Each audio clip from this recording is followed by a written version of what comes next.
Hey guys, welcome to the channel. We're back for our 4th ever battle report. This time I'm joined by Mike and his Space Wolves. Very pretty army. Basically, a little while ago, a few days ago actually, I put an advert out on Facebook on the Warhammer page and said, who wants to come play? And Mike was one of them who said he wants to come play. Yep. So we've now got a bank of, I think, 7 or 8 people that want to come and play regularly. So hopefully we'll see lots of Mike and his Space Wolves, because they are very pretty. Anyway, what we'll do now is we will jump into the lists. We'll tell you about the lists and who the Space Wolves are fighting. We'll then show you the scenario, the mission, etc. Deployment, because that was popular last time. And we'll start playing. Hope you enjoy it. Okay, so I am back with my Eldar. This time I'm going to go pure Craftworld Saim Hann because people didn't like it last time when I switched it up and I had red Eandin. So I'm not doing that again. It was an experiment and it wasn't popular. So I'm going to go full Craftworld Saim Hann this time. I have an Outrider detachment, a Spearhead and a Super Heavy Auxiliary. So my Outrider detachment is headed up by a Farseer. He's my Warlord. I'll tell you about his Warlord trait when we start the game. I also have 5 squads of jet bikes. There are 2 squads of 3 Windrider jet bikes stock, 1 squad of 3 with Shuriken cannons, and then 2 squads of 3 with scatter lasers. Obviously the Saim Hann Craftworld trait allows me to move and fire heavy weapons as if I haven't moved, which is cool. So scatter bikes are a thing again, kind of. And then I have my my Spearhead detachment. That's headed up by a Warlock Conclave of 5 Warlocks in 1 unit to avoid confusion. There are 3 heavy support choices. I have a Fire Prism with no upgrades, and then I have 2 Night Spinners. They both have Crystal Targeting Matrix and Spirit Stones. Finally, in that detachment, I have a Crimson Hunter Exarch. He has Bright Launchers and the other one, Star Cannon. There we go. No, Pulse Laser, lied to you. And then finally, I have the Super Heavy Auxiliary detachment, which is the Wraith Knight with the 2 heavy Wraith Cannons. And that brings me to, I think it was 1997 or 1990, a couple of points under 2000 for all intents and purposes. But still only gives me 5 command points because I refuse to put troops in the list because it's Saim Hann. I really struggle to get more than 5 or 6 command points, but I'm okay with it. So that's the Eldar. Hopefully you've seen lovely little pictures floating around. And then we'll move on to the Space Wolves. Right, so I'm bringing my Space Wolves, and they are led by Bjorn. So he'll be my Warlord. And the next 2 characters I have is an Iron Priest and a Wolf Priest. The Wolf Priest has a plasma pistol, and the Iron Priest just comes as stock. These all form part of a battalion detachment. So in total, I have 7 victory points because command points, not victory points, because Bjorn gives you +1 for one of his special rules. So then troops, I have 3 troops. I have 10 Blood Claws with 2 Power Fists and a Flamer in them, led by a Wolf Priest, Wolf Guard. Then I have 2 squads of Grey Hunters. 1 squad has the Wolf Standard and a Flamer, and also has a Power Sword, and the Wolf Guard who's lead it has Twin Claws. And then the other Grey Hunters have a Power Axe and a Power Sword upgrade. They also have 2 Rhinos as dedicated transports.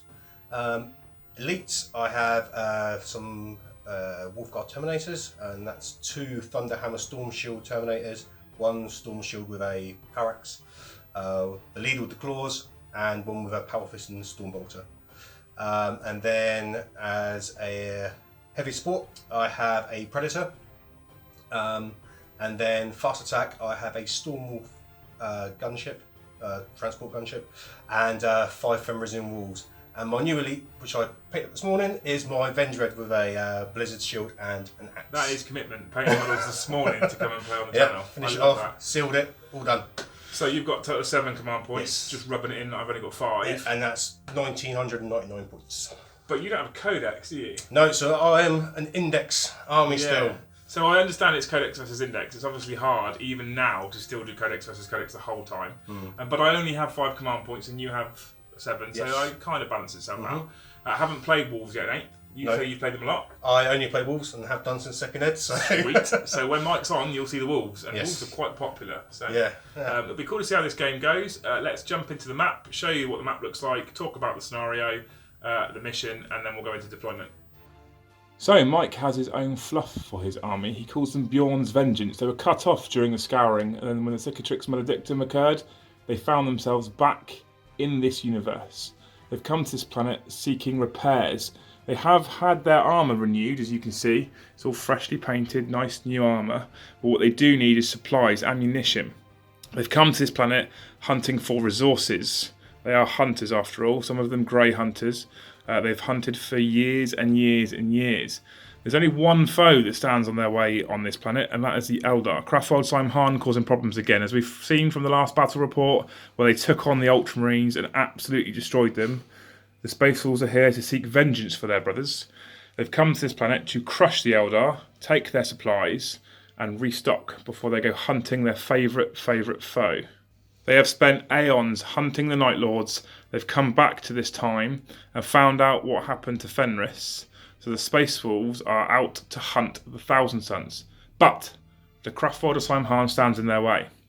So, in this game, we are playing a Maelstrom of War mission, Contact Lost. Basically, there will be 6 objectives put down. You start with 1, and then subsequent turns, you generate a tactical objective for every objective you hold. It's the first time we've played this mission on the channel. It's only the second time we have played Maelstrom of War. Hopefully you guys will enjoy it. Let's jump into deployment.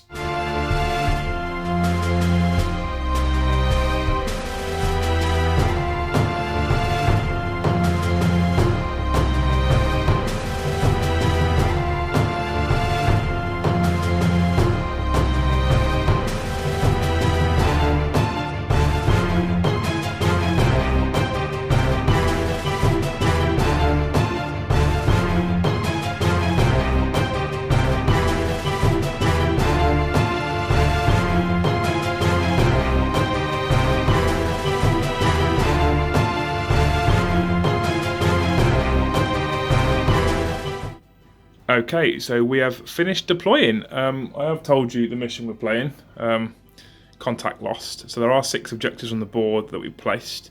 I placed the last objective, so I rolled for the deployment map, and we've got this deployment map here. I think it's called Vanguard Strike or something like that. Mike then placed the first unit, I placed mine, as you've probably seen in the deployment, and we ended up with him finishing deploying first by about 3 units, I think, wasn't it, Mike? It was quite a few. Yeah. So he finished first with his Wolves.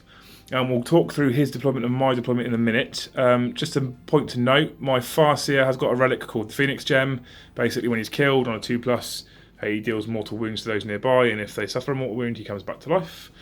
And I've done my powers. We'll talk through them as and when. I just want to remind you of the relic. You'll see the powers in the psychic phase. I don't need to bore you with too many of them. Have you got any relics for your Wolves? No relics, no psychic powers. No? Cool. That makes life lots easier for me. Thank you. Okay, so to try and be a bit thematic, we've got the Eldar here swarming towards, as Saim Hann do, towards the Space Wolves. They're over here, and basically they want these containers here and these containers over here. Anyway, we did put 6 objectives down, as I've said. So to show you where they are, objective 1 is just over here in these leaves. 3 is over here by these containers, as you can see. 4 is down here. 6 is here in front of these bikes. There's a couple more over here. There's one just behind here. That's number 2, I believe, just behind there. 2. And then 5 over there by those leaves. So that's our 6 objectives. 5 objectives? 6 objectives. Now, obviously, in the first turn, we only draw 1 tactical objective card. Then every subsequent turn, so from turn 2 onwards, basically, you generate as many as you hold. So I'm quite lucky. I have 1 over there that I pretty much will hold, hopefully, for a while. 1 down here that I will hold for a while. And I should make it over to these 2 quite quickly, which means I should be able to generate lots of cards early on.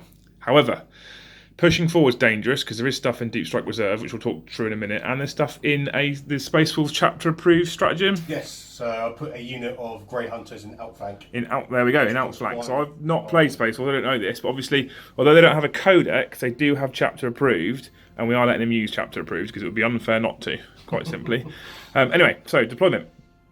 Basically, I didn't really know what to do, so yeah, I put my Wraith Knight down first, as you've seen, just to give him some range and some sort of field of view, I suppose. A couple of Night Spinners down here. They don't need line of sight, so that gives me good arcs of fire to bombard over the top. My single Fire Prism down here, I only bought 1 this time because I think the linked fire thing is maybe a bit too powerful. And this is supposed to be a bit of a friendly, fluffy game. Break your mic in gently. Yeah. We've got 3 scatter bikes here. We've got 3 standard bikes here, 3 Shuriken cannon bikes here, 3 standard bikes here, 3 more scatter bikes over the back. We've got our Warlock Conclave here. They have Protect, Jinx, and Conceal Reveal. The Seer is down here near the Wraith Knight. You can kind of see him. He's got Fortune and Doom. And that's about it, I think. And the Crimson Hunter Exarch, obviously, here. I waited to put him down because there's a nice big, nasty Space Wolf flyer over here. Right, before I go on to talk through Mike's deployment, just a quick note, because I want to bring this up now. I'm using a brand new set of filming equipment, new microphones, new all sorts. So if it's a bit rough at times, I'll apologise. I'm just getting used to it. This is the first time we've used it. Hopefully it looks a lot smoother and the panning's a lot smoother. I think it looks pro. But then I'm watching it through the screen right now, so it could be rubbish. But we'll deal with that later. We'll post-edit it. Anyway, Mike, do you want to talk us through exactly what you've done? Yeah, so I'll go left to right, really. Okay. So I've got Predator. Yeah, there's a Trilas spread over there. Yep, so I'm going to have to creep him forward a little bit because he's a little bit out of range for that closest objective. Then I've got a Rhino with 10 Grey Hunters in. Yeah. And I've got Bjorn's boyfriend squad. So I've got Bjorn, his Venerable Dreadnought buddy, Iron Priest, and some Wolves who are basically ablative wounds. Cool. I then have an empty Rhino because the Grey Hunters that would be in there are the unit that are in outflank. Right, okay. So that's the empty one. That's the empty one. And that one's got 10 Grey Hunters in it. Yeah, the one with the heavy bolter on, just so it's clear. So right, okay. Knows. And then I've got my Storm Wolf. So inside there is 10 Blood Claws, the Wolf Guard leader, and a Wolf Priest. Perfect, right, and okay. And then in Deep Strike, I have my Terminators. So your not Grey Hunter, Wolf Guard Terminators are in Deep Strike, and you've got Grey Hunters in Outflank. So look at that, you can now even see my kids' pictures behind you on the there you go, I am human. Sweet, so he has got stuff coming in from reserve, so I had to be a bit mindful of the Deep Strikers, which is interesting, and the Outflankers, I don't even know what Outflank does, but I'm sure we'll find out soon. But he did finish deploying first, because there's lots of stuff in transport, so it's actually quite a quick-looking Grey Knight. Grey Knight? That's naughty of me, Space Wolf list. Do you have yourself a dice, Mike? I do. So, we do use the chapter-approved rules here for who goes first, rather than the person who finishes deploying first, etc. So we'll roll off. Mike gets +1. Let's see what you get. For tension. A 2, which becomes a 3. Don't worry. Oh, okay, sweet. So Eldar get first turn, unless you want to seize. You want to try and drop it in there for us? No. Nope, just a 4. So I'll go on to the Eldar movement phase in turn 1.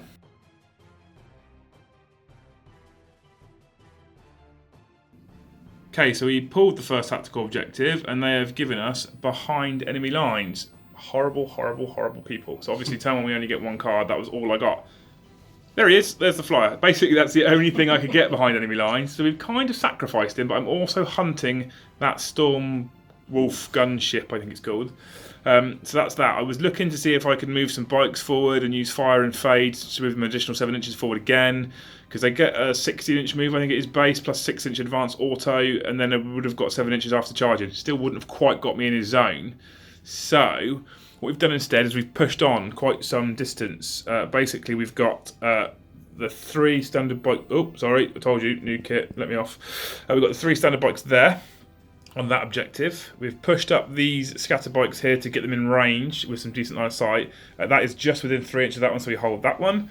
The Fire Prism stayed still because he's a heavy.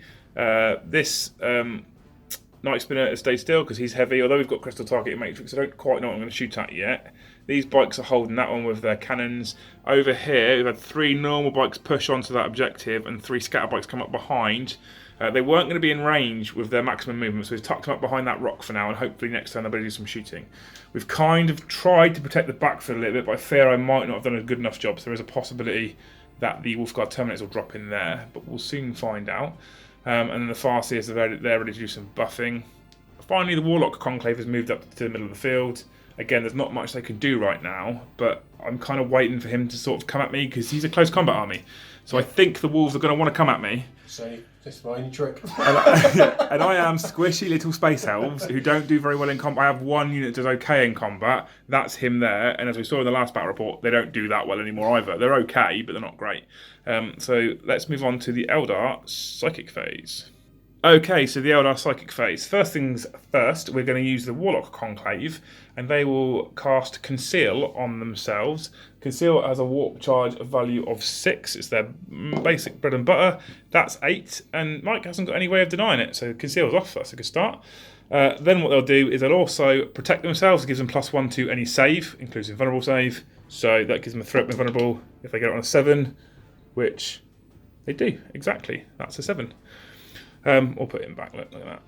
And then finally, the seer around here He is there to kind of guide the Wraith Knight, because I want to make sure his cannons hit, but they're not in range this turn. So what we're going to do is we're going to guide the Fire Prism and try and make sure he hits his target. Warp charge value of 7. Gets it on 7 on the nose. I don't need any rerolls because you haven't got any denies. No. So 3 side hit powers. Wish I had mastered a warp rather than behind enemy lines. But hey ho, let's move on to the Eldar shooting phase. Okay, so the Eldar shooting phase was a little bit of deliberation. Didn't take me long because I haven't got much in range. Because I'm waiting for Mike to come at me, and I'm sure he will. So first thing we'll fire is this Fire Prism here. He's going to go down range at that Predator. So try last Predator, so 4 last cannon shots. We know how bad they can be. As he didn't move, he has the Eldar equivalent to grind in advance, so he gets to fire twice. We're using his Lance profile, which is Strength 12, AP minus good. I think it's AP minus 5 and D6 damage a time. So 2 shots, hitting on 3s, twin linked basically, because of the Seer and Guide. But he hits both times, didn't need it. Strength 12, toughness is 7. Yes. So it's 3s to wound. 1 wound. Go straight through. I'll command point it. So 2 wounds, which means there's 2d6 wounds on that Predator. I'm down to 4 command points. For 6 wounds. Not terrible. Could have done with better. But that'll do. I'm okay with that. Does it? Yeah. Nerf him already? 5, yeah. Oh, really? I thought they were on 12 wounds to start with, not 11. No, 11. Oh, cool. I'll take that. Next, we have the Night Spinner here, who's going to fire his Doomweaver down at that Rhino full of Grey Hunters. Basically, if we try and open some of these transports up early, we can try and slow the wolves down, and I can try and control the firefight. That's going to be hard to crack, so I'm going to focus the flyer on that and hope to do some damage to it, slow it down a bit, slow that Rhino down, and maybe we'll stand a chance. Anyway, it's a 2d6 weapon for a total of 8 shots. So that's 8 shots. 5 hits at strength 7, toughness 7. So that's 1 3-up save. Yeah. Which he makes. So that was dreadful. This other Night Spinner here is going to try and do the same, but a little bit better, actually, because that was rubbish previously. So he gets 2d6 shots. For 8 again. And they are hitting on 3s. That's 1 more shot than last time, with 6 shots in total, wounding on 4s. That's better. Okay, before Mike makes his saves, I'll show you the 2 6s. They count as AP minus 4 because it's a Night Spinner's Doomweaver thingy profile. I can't remember what they call it, but basically on 6s they get AP minus 4, which is good.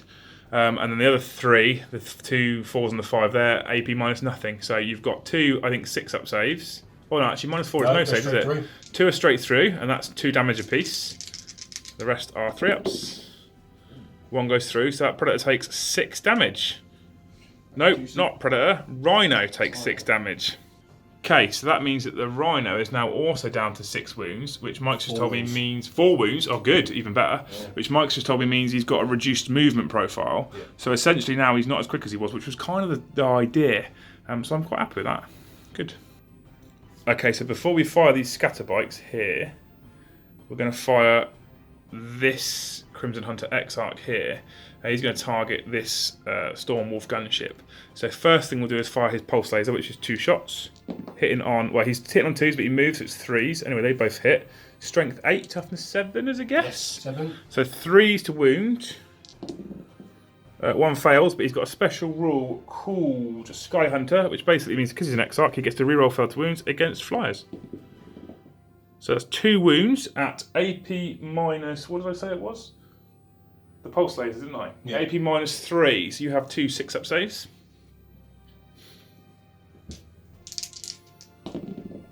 Nope. Fail both, and they are a flat 3 damage each. That's 6 damage so far. Now we will fire his 2 Bright Lancers. Again, heavy, so they hit on 3s rather than 2s. Rerolling 1s, because he's an Exarch. 1 hit. Oh, I was hoping for better. Again, strength 8, so 3s to wound. Rerolling against flyers. No, that was rubbish. Don't laugh at me. Don't laugh at me already. I thought it was gone. I was hoping it was gone. So he whiffed that one, but I'm not too fussed. I'm not going to lose any sleep over that, really honest. What we're going to do now is we're going to use these scatter lasers here, and we're going to open up on that Rhino and actually try and finally crack it, because I think that's probably worth a go. So I'll be back to you with their shots in a second. Right, okay, so these 3 scatter bikes here are going to shoot at... Not the Stormwolf, that's a lie. at the Rhino over here. It's got 4 wounds remaining, and I've got 12 shots. So let's try and finish this thing off, hitting on 3s, because although they move, Saim Hann means they don't suffer the penalty. Okay, they are strength 6, and he is toughness 7, so we have 5s to wound him. Oh, there is 2. There is 2 wounds there. So Mike's going to have 2 normal armor saves. 3 ups. Yeah, it makes them both, no wounds. And that's pretty much the end of the Eldar shooting phase, because nothing else is in range. So, I mean, it wasn't bad, but it wasn't great. We have reduced the Rhino and slowed it down. We have reduced the Predator, slowed it down, and probably made it hit a little bit worse. 4 up to hit. 4 up to hit, which means 5s if it moves, which is quality. And then we've also knocked a few wounds off that Stormwolf, but that was the one I really wanted to do some more damage to. Maybe I should have focused more fire on that. Oh well, lesson learned. That's the end of the Eldar shooting phase. Like I say, there is no assaulting. We have scored behind enemy lines for a single command point. So yeah, that's about it. We'll move on to... look, that's me playing with my new toilet. We'll move on to the Space Wolves movement phase in turn 1.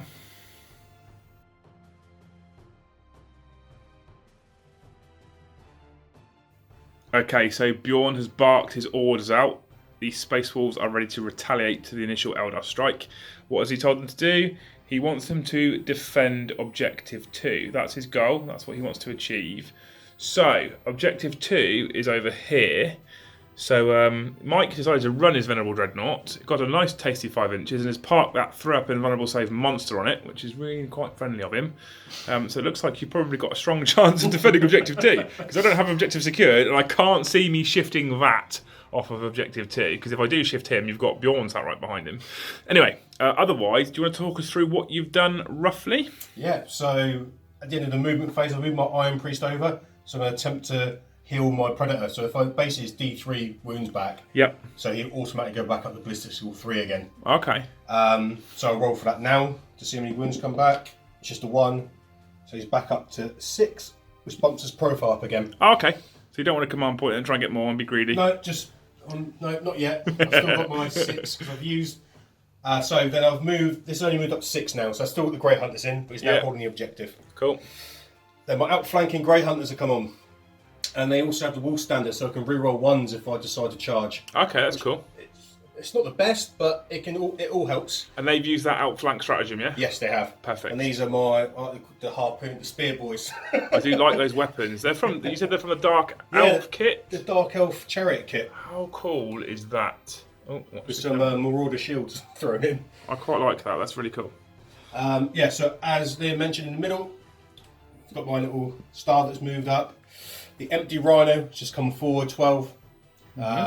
And then I've shot forward my Stormwolf, because if it takes more than 1 wound, its movement goes down, when it's still full ballistic as well. So he's shot forward. That's got the Blood Claws and the Wolf Priest in there. Yeah.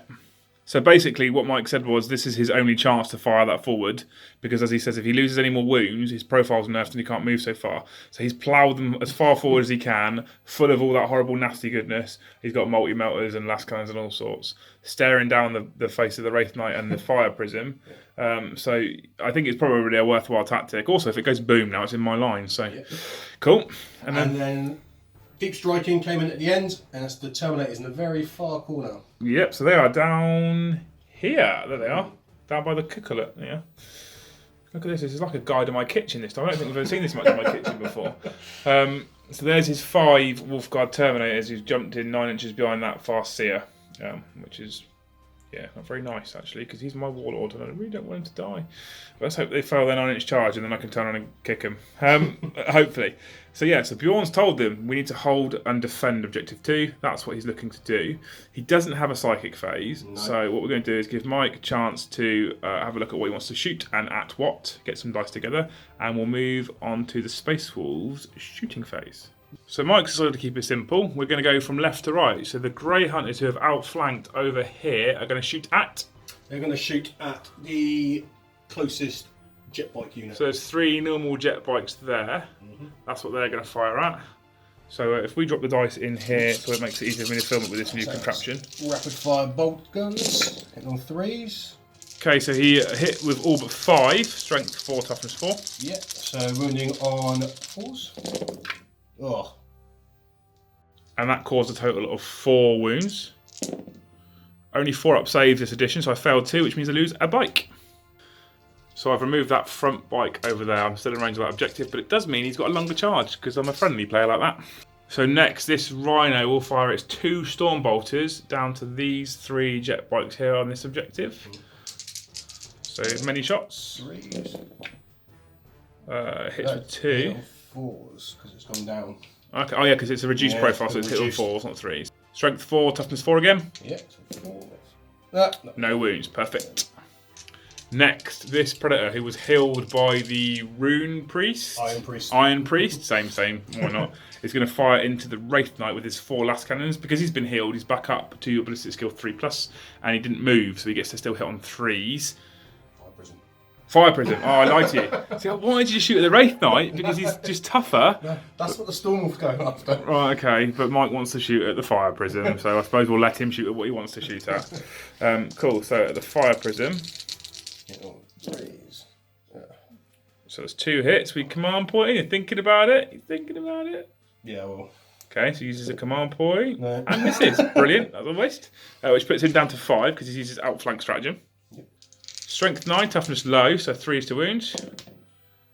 He wounds with 1. That's an AP of -4, which means it goes straight through the Fire Prism. -3. Oh, are they? Oh, so I do get a 6-up save.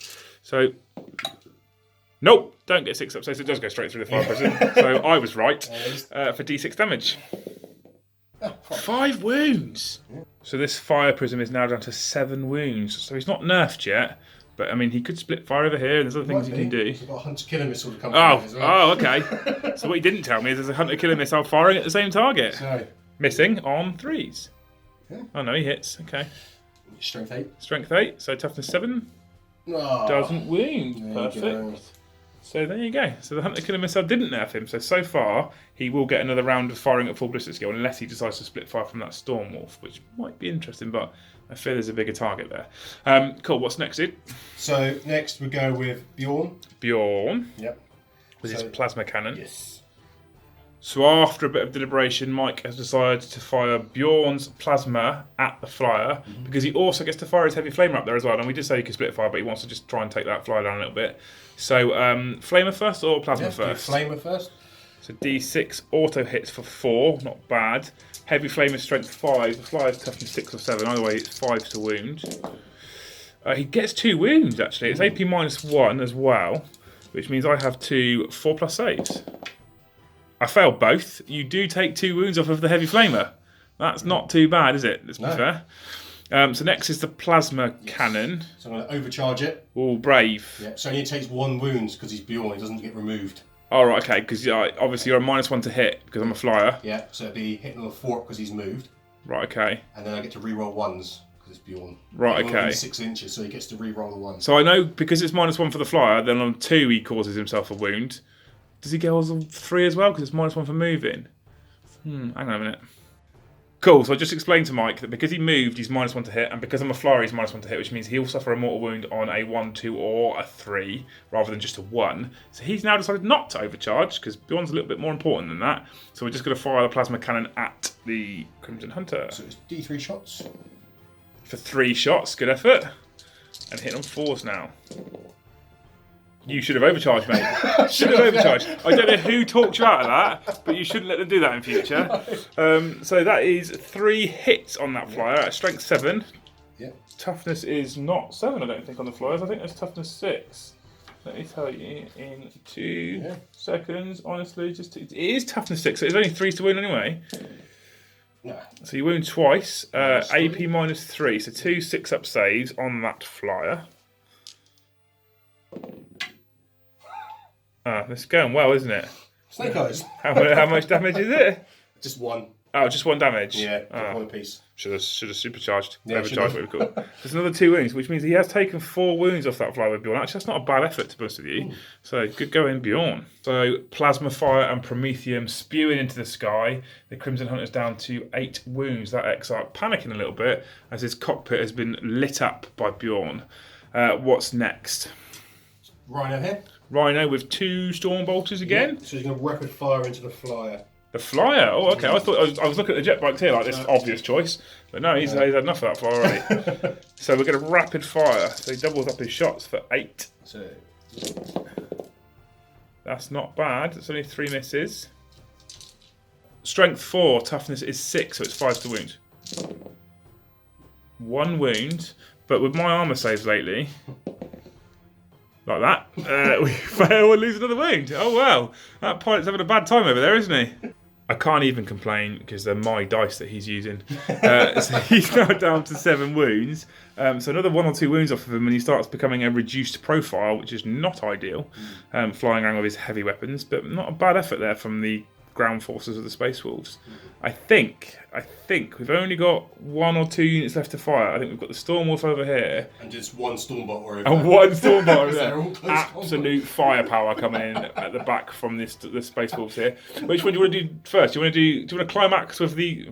Yeah, we'll climax with the Storm Wolf. So we'll do the Stormbolt first from the Wolf Guard Terminators.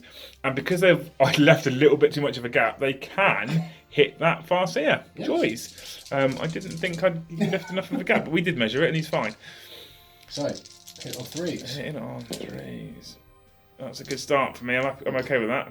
So that's 2 hits on the Seer. His toughness 4. So 4s. Ah. There we go, that'll do. Okay, I'm glad we didn't climax with the Stormbolter. So we'll move on to the Storm Wolf. Are you firing everything at the night? I'm firing the Melters at the night and the Focused Hellfrost, and the 2 las cannons I'm firing at your flyer. Flyer? Yeah, over here. Oh! Split shots. I mean, that's interesting. I assumed you would come down at the Fire Prism because he's almost nerfed, but you're going to smash the flyer. Mm-hmm. Cool, I like it. I'm a fan of that, honest. Aerial warfare, isn't it? Yeah, okay. Right, so... Cool, so we're going to do the flyer first. It's a twin last cannon or 2 last cannons? 2 last cannons. Either way, it's 2 shots, hitting on... 3s? Got Power of the Machine Spirit. Oh... 2 hits. Both hit, even if it was -1, you'd hit anyway, so I don't know why I contested. 3s to wound.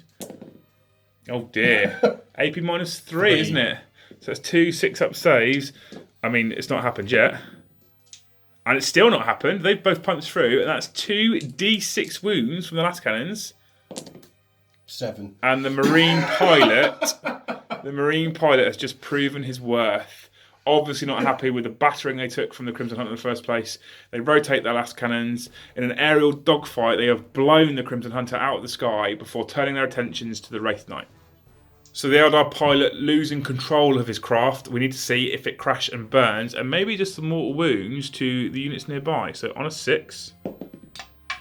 Nope, it doesn't explode. It's just removed.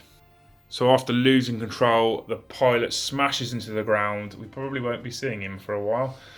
He is gone. His craft is gone. His craft is destroyed. The Eldar have the Space Wolves have first blood as well. I just realised. Not only have they got first blood, but they managed to take out my flyer. So my anti-air is severely depleted.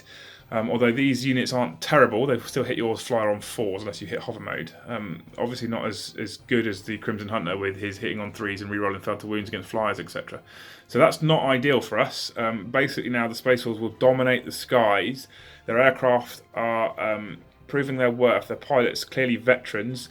They look like they can start bringing in reinforcements now because there are no more Eldar fighters. So that is no, it's not the shooting phase complete. I want it to be the shooting phase complete, but Mike's got other ideas because he's now got some multi-melters and some sort of frost cannon thing, hellfrost cannon thing, shooting at my Wraith Knight. Yep. So which should we do first? Do the melters first. Melters first, cool. So there are 2 twin multi-melters. Yep, well, just 4 melter shots. 4 melter shots. This is going to hurt. 1 misses. Strength 8, toughness 8. 4s. Oh. That is 1 wound, thank God. It does punch through my armor, doesn't it? Because it's -4. Yeah. So I don't get a save. You get 2d6, pick the highest. Oh God. So that's 6 wounds. And this is why I wanted to make the Meandering. But I didn't do that because people would get very angry at me. So he loses 6 wounds. That takes him down from 24 to 18 wounds remaining. So yeah, he's not nerfed, thankfully, because he needs to get below 12 for that. But that hurt, that stung, that was very effective. But he's not finished. There's a Hellfrost cannon that you're using on focus mode, I believe. Yes. So that's 2 shots, hitting on 3s. And they both miss. I'm okay with that. I'm okay. You do blow the flyer up, so I think that's fair. Yeah, true. Is there any assaulting? There is. There is? Yeah. Oh dear. So my Terminators. Oh, I'm going to shoot at them. So I was trying to wheel into the Farseer. So down here, these 5 Wolfguard Terminators that came out of the teleportarium right behind the Farseer are now declaring a charge, which means I get to fire some Overwatch. So I did that traditional YouTube thing. I said, I'm not going to record the Overwatch. It's pointless. I won't do anything. I fired 4 shots. I hit with 1. I managed to wound with it. I was like, oh, 2-up armor save. Yep, that happened. So the Farseer did manage to take a wound off of a Terminator before they come wheeling in. So let's see now what Mike rolls for his charge distance, because we want it to be less than 9. That's 9. They are in. I'm in trouble. So at the start of the Space Wolves fight phase, my Warlord looks like he's in a lot of trouble. And I lost my first 2 games and I won my 3rd one. This isn't looking great already, to be honest with you. So try and do a 10-inch charge over there as well. Oh, he wants to do a 10-inch charge over there. That extra inch does make all the difference. It does. So I'll fire Overwatch with my 3 normal Shuriken Catapult bikes. With those Grey Hunters, they're Grey Hunters, aren't they? Those are Grey Hunters over there trying to wheel in to these 2 bikes. I get myself 8 Shuriken Catapult shots in Overwatch. So that's what happens when I film it. So 1 hits, 1 out of 8. I suppose it's relatively statistical. I wound on 4s. I do wound, so I might kill a Marine. No, not at all. Let's see if they make the charge then, Mike. 2d6, you need 10? Yeah, rerolling 1. Oh, for the banner? Yeah, just 1. 6, 9. So you can command point the 3, and you need a 4+. And I will. You are going to? Yeah. Cool. Yeah. He did it. Exactly 10 again. So we'll get Mike to move us in over there. He's now down to 4 command points, but I don't think he'll complain. No. I think that was probably a point well spent. Yeah, that was, yeah. Pretty happy with that. Yeah, I thought you might be. So Mike will move those in, and then we'll move on to the the Space Wolves fight phase. So Mike moved his Grey Hunters in over here, as you can see. They managed to make the 10-inch charge. But I think you said only 6 could hit, that's right, isn't it? Yes, only 6. Right, so before my Warlord gets his back doors kicked in, we'll go to these Grey Hunters first, and you can have your 6 blokes attacking my 2 puny little space elves. Yep. I suppose you think you're big and clever. Go for it. How many attacks have we got? So, I'm going to start with the Wolfguard pack leader. He's got Twin Claws. Twin Claws. So he gets 3 attacks. Doesn't sound nice. So hitting on 3s. 3 hits. Strength 5. Gives you +1. I get to re-roll failed wounds. Right, okay. So it's 3s to wound, re-rolling. Which is lucky. I mean, yeah. Yeah.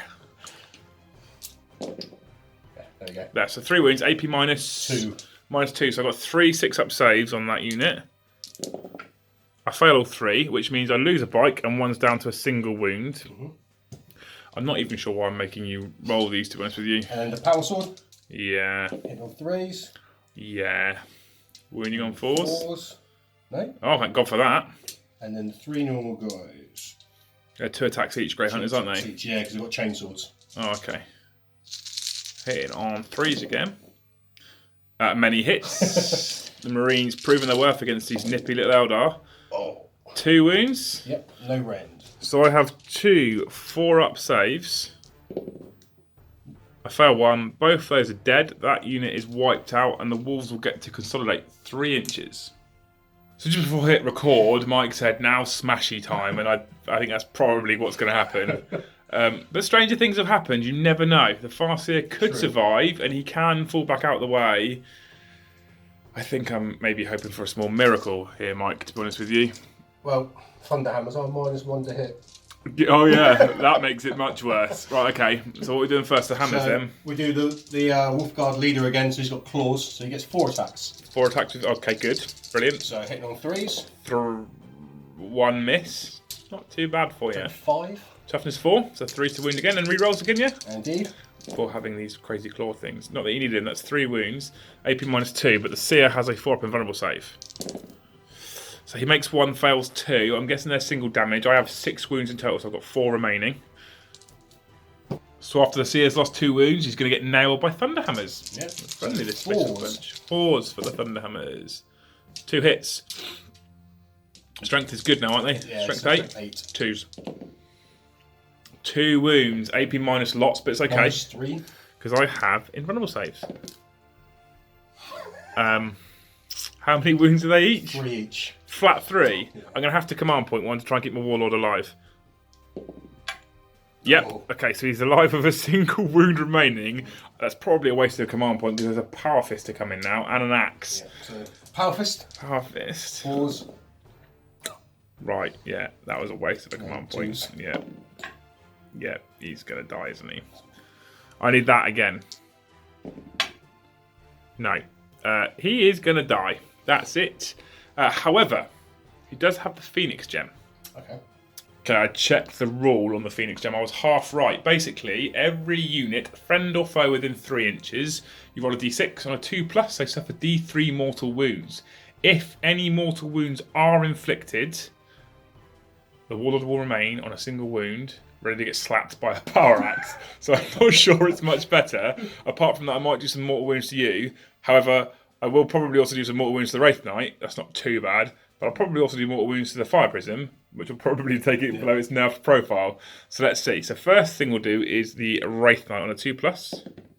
He suffers D3 mortal wounds. For the good, it's a good start. For a total of 3. So he's down to 3 less than he was on 18, so he's down to 15 wounds. So the Fire Prism on a 2+, roll a 1. He suffers D3, roll a 1. That takes him down to 5, so he's at his nerf profile. And then finally, this is the one we want the big one on, the Wolfguard Terminator. If I roll a 2 on here, we're going to rage quit after turn 1. Oh. So he suffered D3 mortal wounds. 1. Oh my god. Well, the excellent. Command point! 2. I don't know if I can command point that. Because I already command pointed in the fight phase, the save, and that probably counts as the fight phase. It's still the fight phase, isn't it? Yeah, so we'll take the 1, which is fine, and that kills a guy. The thing is, the guy that kills, because he'd already taken a wound off him, is the Axe guy. Now, he was the only guy left to fight. So the Warlord does actually survive on a single wound. That's amazing. I'll actually kind of take the nerf on that just for him, because I can go and run away. I say run away and hide him. I've got Terminators there. Grey Hunter's there, a flyer there full of bad guys, all that. I don't know where he's going to go and hide to. Yeah, perhaps behind the kettle. Anyway, that's the end of the Space Wolves turn 1. You happy how that went? Yeah, I'm pretty happy with that. I thought you might be there. We've got a smouldering flyer here that they blew out of the sky. The Warlord is taking an absolute battering. Basically, the Space Wolves found his presence in the warp and decided, nope, you horrible witch, we're going to annihilate you. Only his gem has kept him alive. There's been a lot of damage taken. The Fire Prism's nerf profile. The Wraith Knight's lost a total of 8 wounds. More than that, 9 wounds. We won't talk about the fact that 3 of them I did to myself. Not too bad from the Space Wolves. So let's move on to Eldar, turn 2.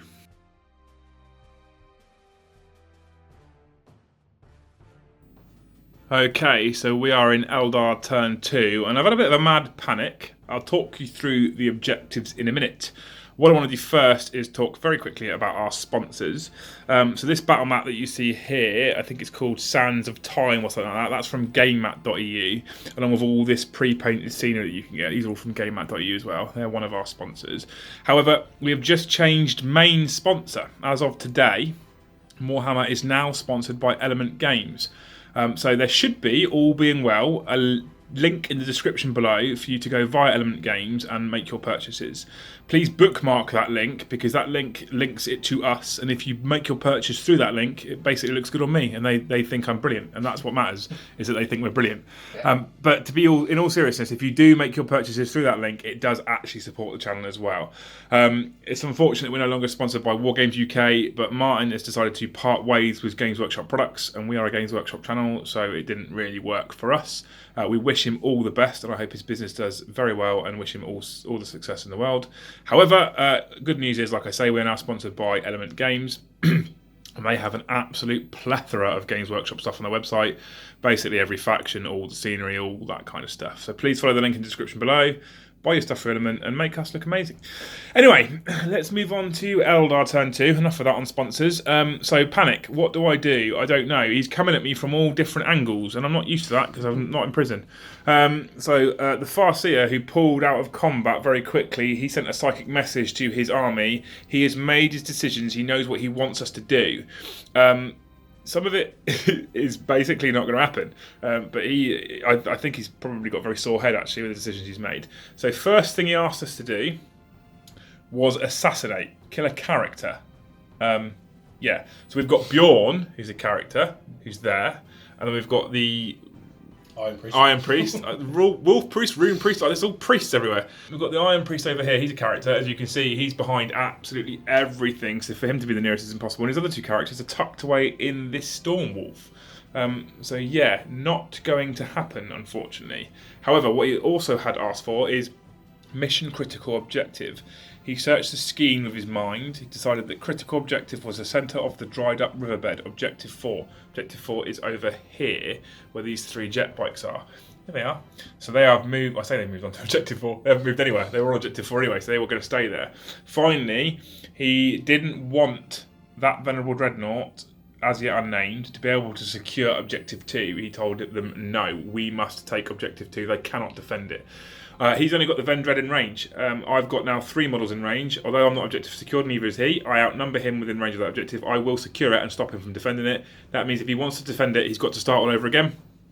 Doesn't seem all that bad for him because he should be able to defend it. But what it does mean is he's got to stay there with something. And I don't want any of that stuff near me. So I'm kind of happy with him having to stay there. So that's what we've done on our movement phase. And now we're going to roll into the Eldar Psychic phase. I should point out that the Farseer jumped over here. I hadn't mentioned it before. Mike pointed it out. He's got Fate's Messenger as his Warlord trait, which gives him an additional 2 inches to his move characteristic. So he jumped from here, and he some would say childishly ran away. Others would say tactically withdrew. I know which one I'm going to go for. He's now over here, nice and safe behind that not fire prison, Night Spinner. Also, finally, these 3 bikes moved back here to draw fire from those and not be quite so close. I was a bit stuck as to where to go to still draw a line of sight. But we also decided that the Warlock Conclave was going to try and eat them some Terminators. That could be a suicide move. It's worth a go. It's got to be worth a go. Can't have Terminators rampaging in my back lines. So let's move on to the Eldar Psychic phase. So the Eldar Psychic phase, and we're going to start with this battered and bruised Warlord. The first thing he's going to try and do is guide the Wraith Knight, who's staring down the pilot of that Stormwolf gunship. So guide is a warp charge value of 7. And that's a 6. So I'm going to use his Runes of the Seer to re-roll that too. For a 9, so he does get guide. That means that he gets to reroll failed to hit rolls with his Wraith Cannons. And he is hitting the Stormwolf, which is -1 to hit, so it is worthwhile. Next, he's going to try and doom these Wolfguard Terminators. I'm terrible with Space Wolf names. That's also a warp charge value of 7. He gets that on a 10, so that's good. He is still psychically strong, even if his body is battered and bruised.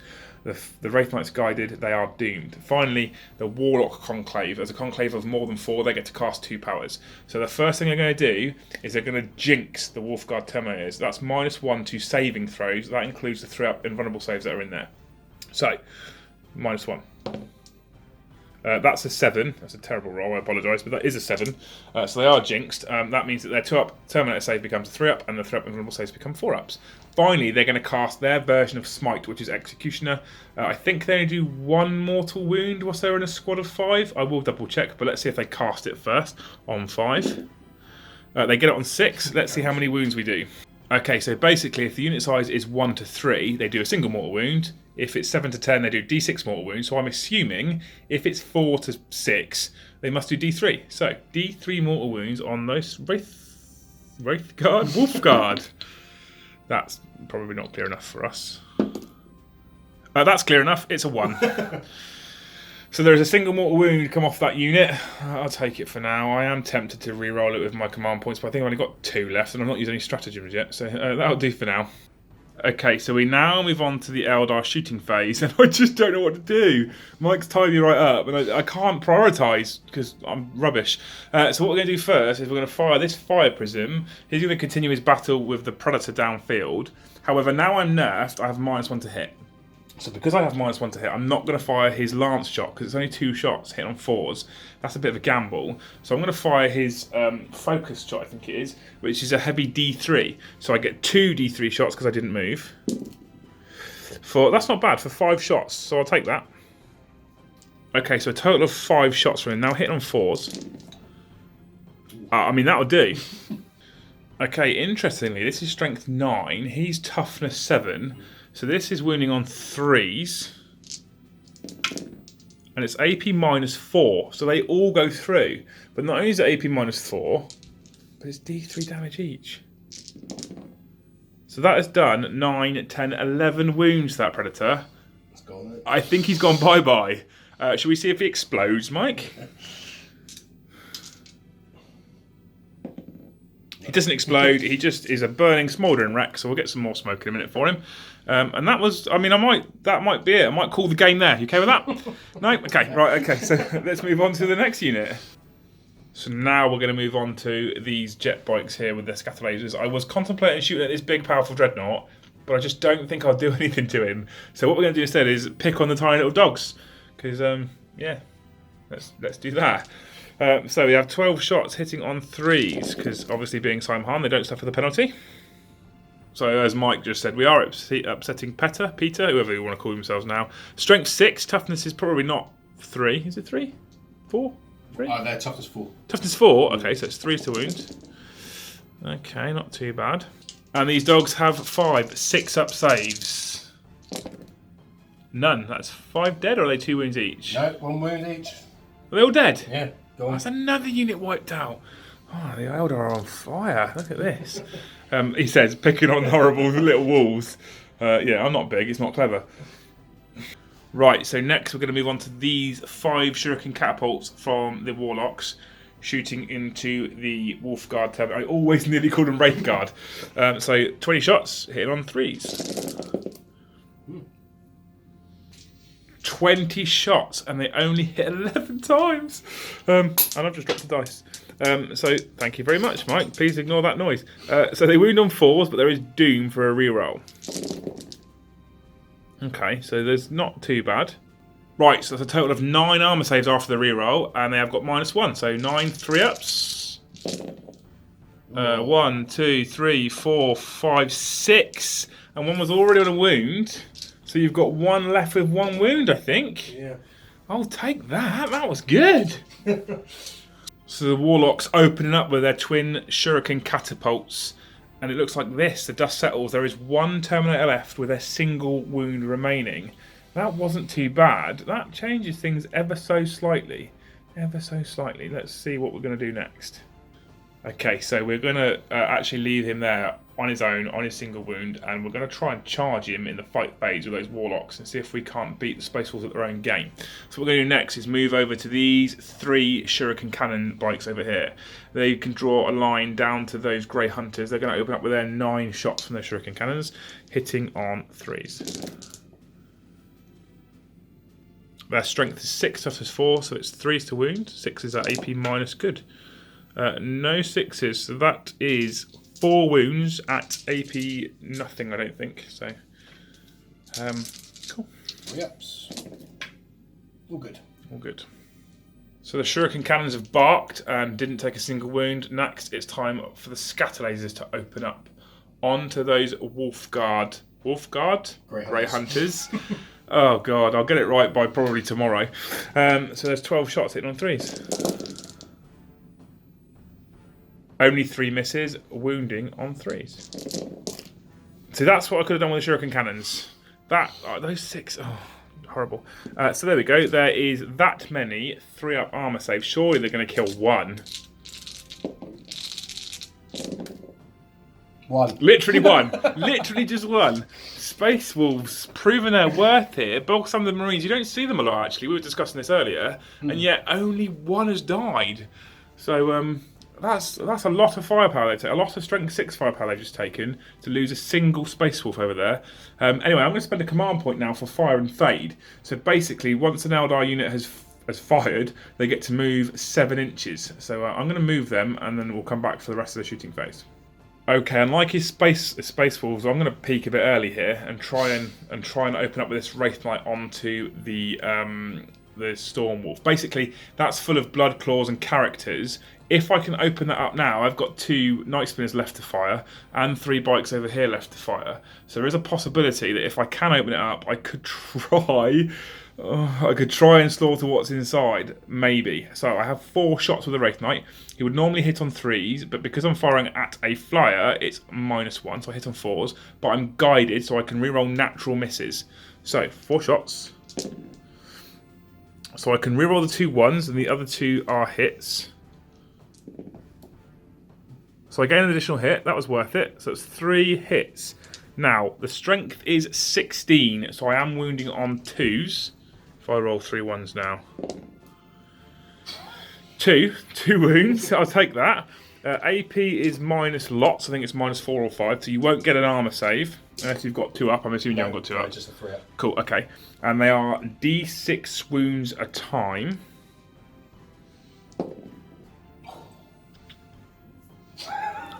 Yeah, you know what I'm thinking, don't you?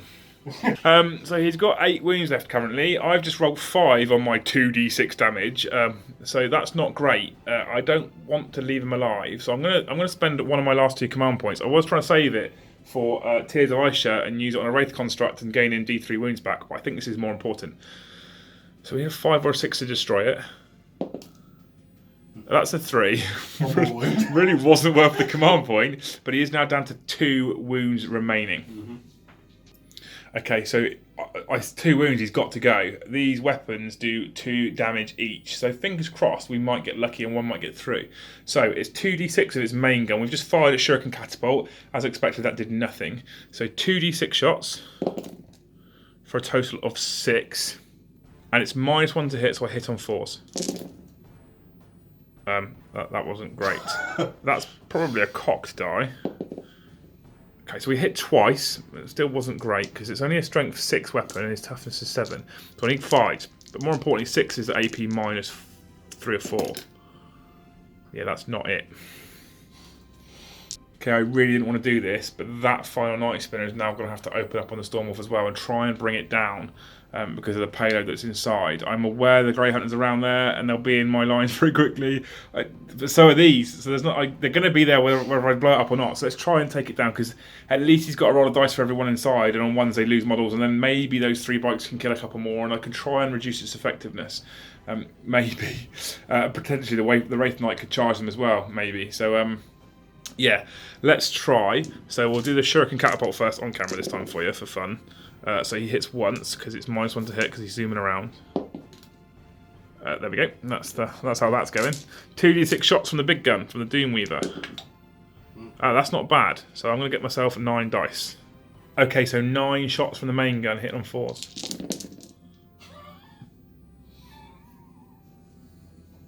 Sorry. Mike's just wandered off. I don't think I'm going to invite you back now. He wanted to become a regular. That's 2 hits. 2 hits from the main gun. Scared. Yeah. Okay, so there's not a lot I can do about it. I did say that if this does this again, I'm going to claim these dice are weighted. But they are my dice, so, I mean, it doesn't prove anything. So let's see if I can pull a 6 out. Not a single one. Not a single wound from either Night Spinners. What a waste of 2 times 2d6 shots. That wasn't great. Should we see if the bikes can do it? It's the only thing in range. It's the only thing in range of them anyway. It's the only thing I've got left to fight. That started off so promising, that turn, and it's fallen to bits at the end here. So finally, we're going to open up these 3 Shuriken Catapult bikes at this flyer. If they take it down now, I'm going to have to name that squad because 2 Night Spinners have failed. A Wraith Knight with 2 heavy Wraith Cannons has failed. So it's not going well at the moment. After blowing the Predator up, which did really well, and killing the 5 wolves, I've done nothing. Let's see what the bikes can do. Mike did remind me that I killed the Terminators, which I'm a little bit chuffed with, so actually it wasn't all that bad. But I won't be happy until the flyer's dead. So 3 Shuriken Catapult bikes shooting up at a big tanky flyer. So at least they managed to hit 5 times over there. So now we have got 5s to wound and 6s at AP -3. 1 wound. So I can't kill it. 4 ones. I'm just going to hold that shot for a minute. 4 ones on my own dice. If you want to buy dice, don't go to Counterattack Bases on Facebook, because this is what he does to you. Anyway, that's 4 ones. So Mike's got 1 3-up save. If you fail this, I mean... That's the 6 I wanted. That's called rubbing it in, by the way. So that's the end of my shooting phase. It wasn't actually all that bad. I joke about it being dreadful. I really wish I'd taken that flyer down, but he is a bit of a tank anyway, and he's supposed to be. However, we did kill the 3 Terminators back here. He is down to a single wound, even though there's not a counter on him. I did manage to take out a single Grey Hunter. We have killed the Predator who's over there on fire, and we did slaughter the dogs, because we kill animals on this channel.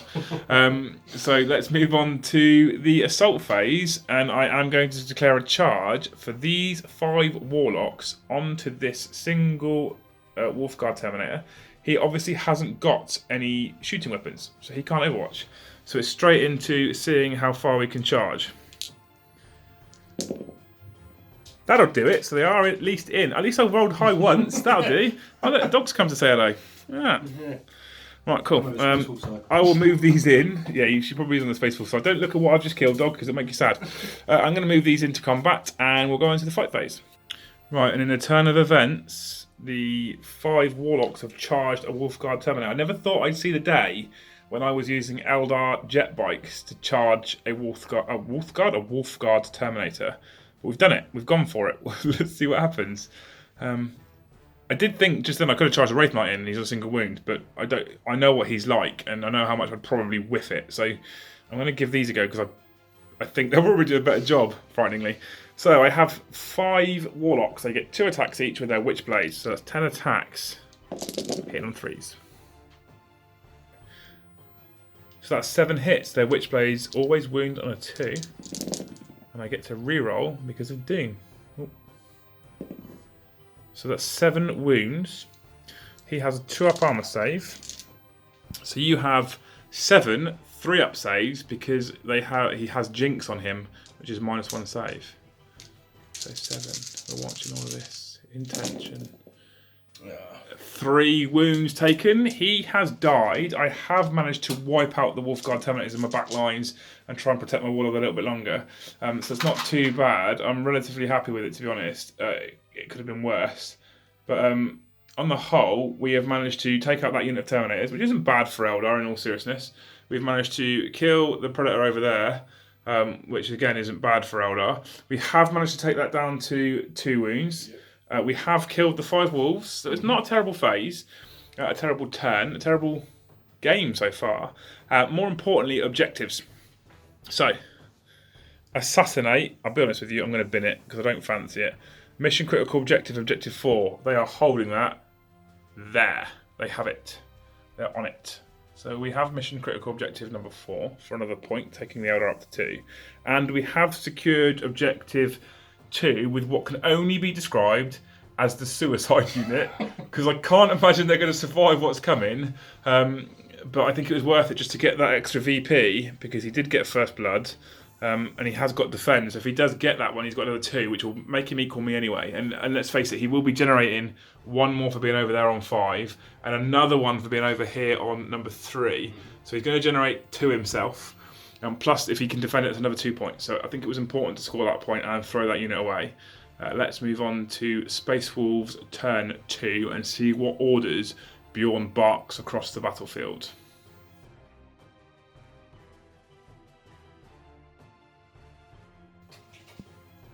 So Bjorn and his posse have moved round from the objective. He has got on the Vox. He has given them their orders. The Space Wolves must secure objective 4 and kill something with their firepower. Overwhelming firepower. Quite luckily, I'd taken out the Predator already and severely wounded the Stormwolf. So his big, heavy, hard hitters are suffering a little bit. So they're going to have to do it the old-fashioned Marine way. They're going to have to probably do it with bolt guns. So that's what he wants to do. There's objective 4 in the middle. Those 3 jet bikes who secured it last turn. Bjorn clearly isn't happy with them holding that mission critical objective, and he wants that for the wolves. He wants this riverbed. So Mike's done loads of moving. Mike, do you want to talk us through what you've done? Yeah, so I've moved my Iron Priest up to try and heal my Rhino. That's just on a roll now. So it gets another wound. Back. That's a pretty incompetent Iron Priest so yeah, far. he's pretty rubbish. Hey, he's there. So the plan is, my Rhinos are moved up. If I wipe these guys out with shooting, my Rhino will be holding the objective. So start defending it because he Defending still holds defend objective 2. I should have put that down here with these. My fault, sorry. But And then I've moved Bjorn and the Shield Dread out because it's a waste of close combat power just to munch through 3 bikes. See, a little part of me was really hoping that they would stay there holding that objective and attack those 3 bikes. Mainly because exactly what you've just said. But the plan is to try and make a longer charge for the Shield Dread to get onto 4. Right, okay. I've got disembarked my Grey Hunters, so they're going to fire, try and score overwhelming firepower over here. Yeah. Advanced my Grey Hunters over there as well. Either to charge into the Night Spinner, is that what it's called? That's the one, Night Spinner, yeah. Night Spinner, and to shoot into him. Spread my great Blood Claws around. So the Blood Claws have got out of the Storm Wolf. Yeah, just to give them a bit more options of what to do. Along with a Wolf Priest. Yeah, the Wolf Priest is there. Yeah. And then my Flyer's going to hover because he will die. So I've just gone there so I can try and fire at the Wraith Knight and his Seer Council. Okay, so yeah, we've got the Warlock Conclave down here of 5 Warlocks who've just taken out the Terminators. Clearly Bjorn's upset. He's told the pilot to bring them down. And that big, nasty Wraith Knight, who's lost 9 wounds, so he's still semi-decent at the moment. Of course, there's multi-melters and last cannons and frost cannons, and we know what they can do. So he's in hover mode, which is good for me, apart from there's a lot of scary firepower sat there still. Although, does he have a reduced shooting type profile now? So he'd be hitting on 5s now. Okay, cool. So But that's if not he too goes bad. down, he does D6 mortal wounds to any unit within 6. Right. I mean, I do notice that he is plastered right in the middle of literally almost everything. There's 2 bike units there, there's the Night Spinner there, the Wraith Knight there, the Warlock Conclave there. Anything within, what, 6? Yes. So that's probably in range as well. I mean, that will leave me with this. So That's the worst case. That's when the nuclear bomb goes off. yeah. So right, okay. There's no Space Wolf Psychic phase, so we will move into the Space Wolf Shooting phase for their turn 2. Okay, so we're in the Space Wolf Shooting phase. Mike is going to start with Iron Priest is going to shoot at the bikes. So I need 2s to hit, hits twice, and 4s to wound. wounds once. So I have a 4 up invulnerable, 4 up armor save, I assume. Yeah, made a save. Woo! Look at that. Woo! Cool. Excuse me there. It's just I made a save. Next, I guess, will maybe be the Grey Hunters. No, next will be the Rhino. Okay, and it's twin or 2 Storm Bolters. 2 Storm Bolters, but he's hitting on 4s because of his reduced profile. Cool, so 4s into these. He rerolls 1 because he's within distance of Bjorn. Oh, okay. So it's all hit rolls. Okay, so we only miss with a few. Yeah. So now 4s to wound. That is 2 wounds on the bikes. So 2 4-up saves. Oh dear, that's a dead bike. Right, this Rhino, who isn't nerfed, he hasn't been damaged, wounded, had any hull points stripped off him yet. Hull points, look at that, old reference. He's got his 2 Storm Bolters that he's shooting at rapid fire range into the bikes. Yeah. So. He hit with all but 1. 4s. Not bad. Yeah, so that's 5 wounds from those Storm Bolters. That's not bad. That could actually wipe this squad. So, as of 8th edition, they only have 4-up saves. You kill another bike. Ooh. Now it's time for the Warlord to open up. Bjorn's going to shoot at... So I'm going to fire the Heavy Flamer at the bike. Yeah, makes sense. And the then Plasma the Plasma Cannon Cannon at the Night Spinner over at there. this Night Spinner down. Yeah, protecting the Warlord. Yeah. Okay, so first we'll do the Heavy Flamer. So, 5 hits. 5 auto hits, wounding on 3s. Yeah, I think he's roasty toasty. So it's -1 armor save, -1 AP, sorry. So that's 4 5-up saves. Oh! I mean, it wasn't bad. He has got a wound remaining. Okay, so somehow That bike survived that heavy flamer. He's got a single wound remaining. But the plasma cannon is now coming down the battle grid and smashing into this wave serpent. Are we overcharging? There is no minus. Well, there's only one -1 to hit now. Yeah, so we hit on 3s. Yeah, so you hit on 3s, 1s and 2s will cause you your wounds, but 1s you re-roll. Are we overcharging? Yeah, we're overcharging. Yeah, we're overcharging. D3 shots. Only one shot. One shot. One. You get to re-roll 1s. Hits. So you hit. Strength 8, so you're now winning on 3s. Wounds. Wounds, -3 or 4? -3. -3, so 6-up save. Which I fail, and you do 2 wounds. So I have Spirit Stones for 2 6-up saves. I make none of them. Okay. He loses 2 wounds, so he's now down to 10. But Mike is taking his Warlord's order very seriously, and this squad of Grey Hunters, every single one of them, are firing their bolters into this bike. And I think there's a flamer in there as well, isn't there, Mike? No flamer in that one. No flamer. Okay. So it's just bolt guns. So it's got 19 shots. So there's 9 bolt guns and a pistol. Rerolling 1s. Rerolling 1s for Mr. Bjorn. For that many. So all of them hit. Okay, yeah.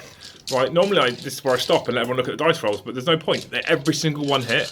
Now they wound on 4s. Okay, so once the bolt guns open up, there is 14 wounds on this bike. He's just rolled 14 4-ups to wound it, so surely I can do the same. No, I can't. No, he's really dead. And with that action from the Grey Hunters, that objective that is just down there is now clear. The Rhino has started to defend that objective, Objective 2. They also have achieved overwhelming firepower, so all they've got to do now is guarantee that they can secure Objective 4 for a full clean sweep this turn. However, we've got more shooting to do, no doubt, because the Bloodclaws haven't yet shot. The Stormwolf hasn't yet shot. And these Grey Hunters haven't yet shot. So what's next, mate? So, go with the Bloodclaws next. So the Bloodclaws who are going to fire at... So, I'm going to fire all their bolt pistols at the Night Spinner. Night Spinner there. Yeah, and the Flamer at the 3 bikes. And the Flamer at the bike. So 1 Flamer into these 3 bikes and bolt pistols into the Night Spinner. Yes. First, the bolt pistols are going to open up into the Night Spinner. So I need 4s. Oh, 4s because they're Bloodclaws, of course. And then the Wolf Guard because he needs a 3. The Wolf Guard hits on a 4 as well. He needed a 3 because he's a Wolf Guard, so he's a bit of a veteran. These are all wounding on 5s because the Spinner is toughness 7. That wasn't bad, was it? That was good. I could have done with that earlier. The Space Wolves showing the Eldar how it's done, with their blokes actually wounding the vehicle. I have 4 3-up saves. I failed 2, and I have 2 6-up Spirit Stone saves. I failed both of those, so he loses 2 wounds. With that, both Night Spinners are now down to 10 wounds. He has his Grey Hunters and his and your Wolf Priest, don't forget him. And the Flamer into the jet. And the Flamer into the jetbikes, of course. I was definitely not trying to ignore that. For 6 shots. This is interesting. But we saw that other bike survive a heavy Flamer, so this should be okay. This should be fine. 2 wounds, so there's a potential to kill a single bike here. 2 4-up saves. Made 1, failed 1, so I lose a single wound, not too bad. That's it for the Bloodclaws. They have a Wolf Priest in with them. Does he have a plasma pistol? Yes, he does. I thought he might. Where's that going? That's going to go at the Night Spinner as well. Okay, so that's at the Night Spinner. Hitting on 2s. He hits. Winning on 4s. He doesn't wound. With that, Mike has decided that these Grey Hunters are going to open up on that Night Spinner and try and drop a couple more wounds off it. It's got 2 off. It's lost 2 already. So it's got a couple of chinks in its armour. It's got normal full profiles 12. So basically, if it goes below 6, or it goes 6 or below, sorry, it starts to have a reduced nerf type profile. So a few of them are in rapid fire range. Some of them aren't, and there's a Flamer in the squad. So let's smash the bolt guns out. Yep. So bolt guns. Remember, they're Grey Hunters, so they hit on 3s. and wounding on 5s. 2, 3. That resulted in 3 wounds on the spinner. 3 up saves, followed by 2 6-up spirit stones. I made none of them so far. Okay, that's another 3 wounds off of it. Correction, that was 2 wounds, not 3 wounds, because I didn't make a save. However, now we've got the flamer hitting it, just a standard flamer. Only 2 shots this time, thankfully. But they are auto hits. And they both wound. Brilliant. Mike's dice tonight, he's on fire. He's on form for his channel debut. Both saved, thankfully. Cool. And that leaves us, I believe, with just the Stormwolf. Mm-hmm. So the Stormwolf has 3 different types of weapons. The multi-melters, the last cannons, and the Hellfrost something cannon or something like that? Yep. Cool. What's what? So we do everything at the night. Oh, wow. Yeah. Okay. 5's to hit, so. Yeah, I was expecting something into the Warlocks, but right, okay, cool. Interesting. This could go very badly for me. If I lose him, it's squeaky bum time. Cool. What are we going to fire first? Melters. We all love melters. 5s. Yeah, of course you hit with 3. 4 to wound. Oh my lord. It's -4. Yeah, I don't get a save. This could be it for the Wraith Knight. We've got 3 lots of 2d6. Pick the highest. First one is 4 wounds. That takes him down to... He's lost 9, 13. That takes him to 13. It gives him 11 left, so he's now nerfed. The second one is 6. That takes him down to 5. You could do it here. That is 4. That leaves him on a single wound remaining. I'm sure you probably would have rather blown him up, but that's okay, because we've got last cannons and a frost cannon coming. So, last cannons? Yeah, last cannons. 5s. Oh my lord. They're not weighted, I promise. 3s to wound. 3s to wound. 1 wound. Let's see. Okay. -3. So he gets a 6-up save, or he goes kaboom. Nope, he's failed the save, so I don't know if it's a 6-up or a 4-up for his catastrophic detonation, or whatever we call it. Let's have a quick check. Right, so we've just checked the codex. On a 6, he collapses with his catastrophic collapse. Now, I haven't been throwing 6s all game, so what's the betting?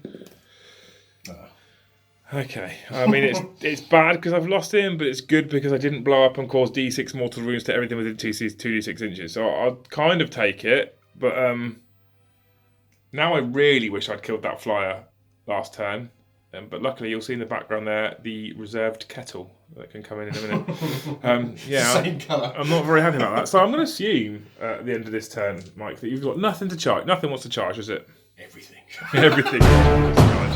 So Space Wolves now look like they do what they do best. What we'll do is roll these charges off the camera, because I'd imagine it'll be quite popular, and the Overwatch, and then we'll come back to you with the fight. Right, apologies. We started rolling the combat over here, and the camera for some reason decided to record none of it and then die. So what happened is he hit with 5 attacks, he wounded with 5 attacks, he caused a slash on the wounds. Those 3 points are dead. They're gone. They're no more. So I'm sorry we couldn't show you. It was basically they are all quite well. What that means then is he's secured the victory for that was my points. It's my 3 points.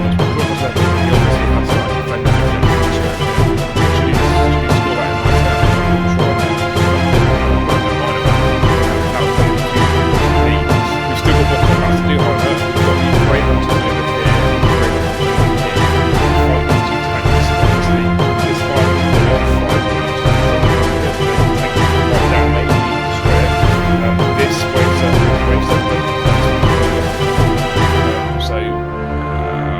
Still not hopeful, but we'll see what happens.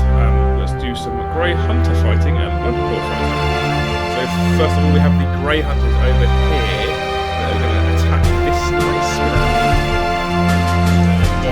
first. That really hits with the door. Makes it strength 5, right? So still 5 to move, you need to re-roll. Re-roll. Okay, 2 is AP -2. So I get 2 front phase. That makes 1 followed by 6 up. That's great phase. Then make that 20 for the win.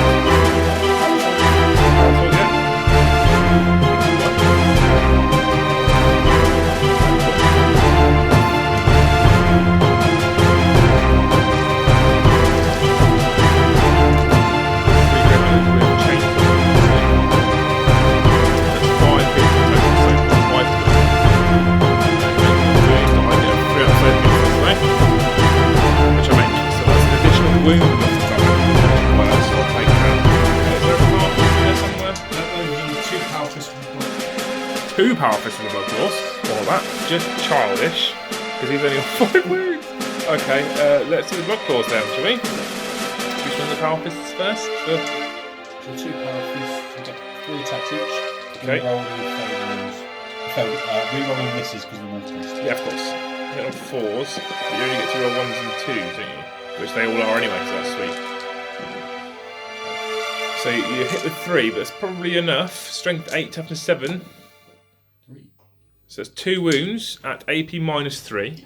So I have 2 6-up saves. If I don't save, you make D3 damage a time. I make neither saves. Like you said to me earlier, I can't buy a 6 in this game when I need it. So that's a total of 4 wounds. So I get 4 Spirit Stone saves, which are 6-up type Feel No Pain type saves. None. So he's down to a single wound. And you've got a load of chainsaws to swing, I believe? Yes. Okay, so we have a total of 27 attacks now from these blood claws in on this fire prism. Rerolling misses. From all of that, 20... see those 2 over there? There is misses from 27 dice. There's 25 hits on the fire prism, winning on 5s. Okay. I think he's dead. But stranger things have happened. How many is this, Mike? 8. 8 3-up saves for this fire prism here. He fails 2, so I can't even command point it. He will explode on a d6 roll of a 6. Nope, doesn't explode. Good, so he is now a burning wreck, and those blood claws can consolidate. The blood claws piled into that fire prism, chainsaws ripping apart the armour and finally killing the crew inside. They have denied that tank now. They used some of their grenades. They blew the thing up. It's no more. It doesn't exist. It ceased to be. What they did is they piled in and they piled round the Night Spinner until Mike realised that the Night Spinner can fly away anyway. But you think that was it. You think that's the end of the fight phase. Now for the main event. That Night Spinner gets to fight back.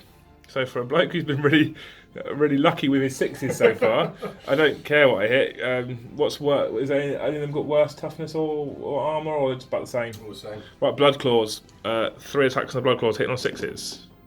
Ah, look at that! I don't even know what strength I am, but I imagine I win on 3s. Yeah. A wound! I actually might kill a blood claw. 3 up. No, of course, no. We'll edit that out and then we'll make it look like it was a 1. No, we won't.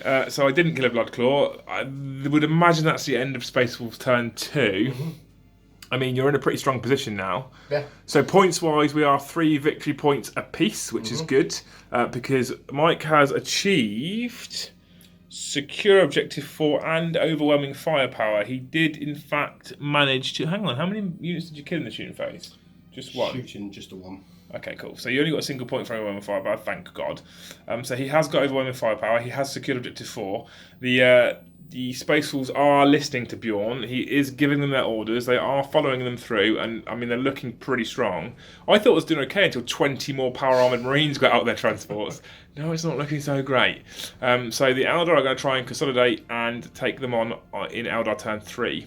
More importantly, we need to try and stop him from defending this, otherwise he's going to get another 2 points, and that will put him in the lead, because he has these 2 plus First Blood, and I've only got 3 VPs. So let's move on to Eldar turn 3.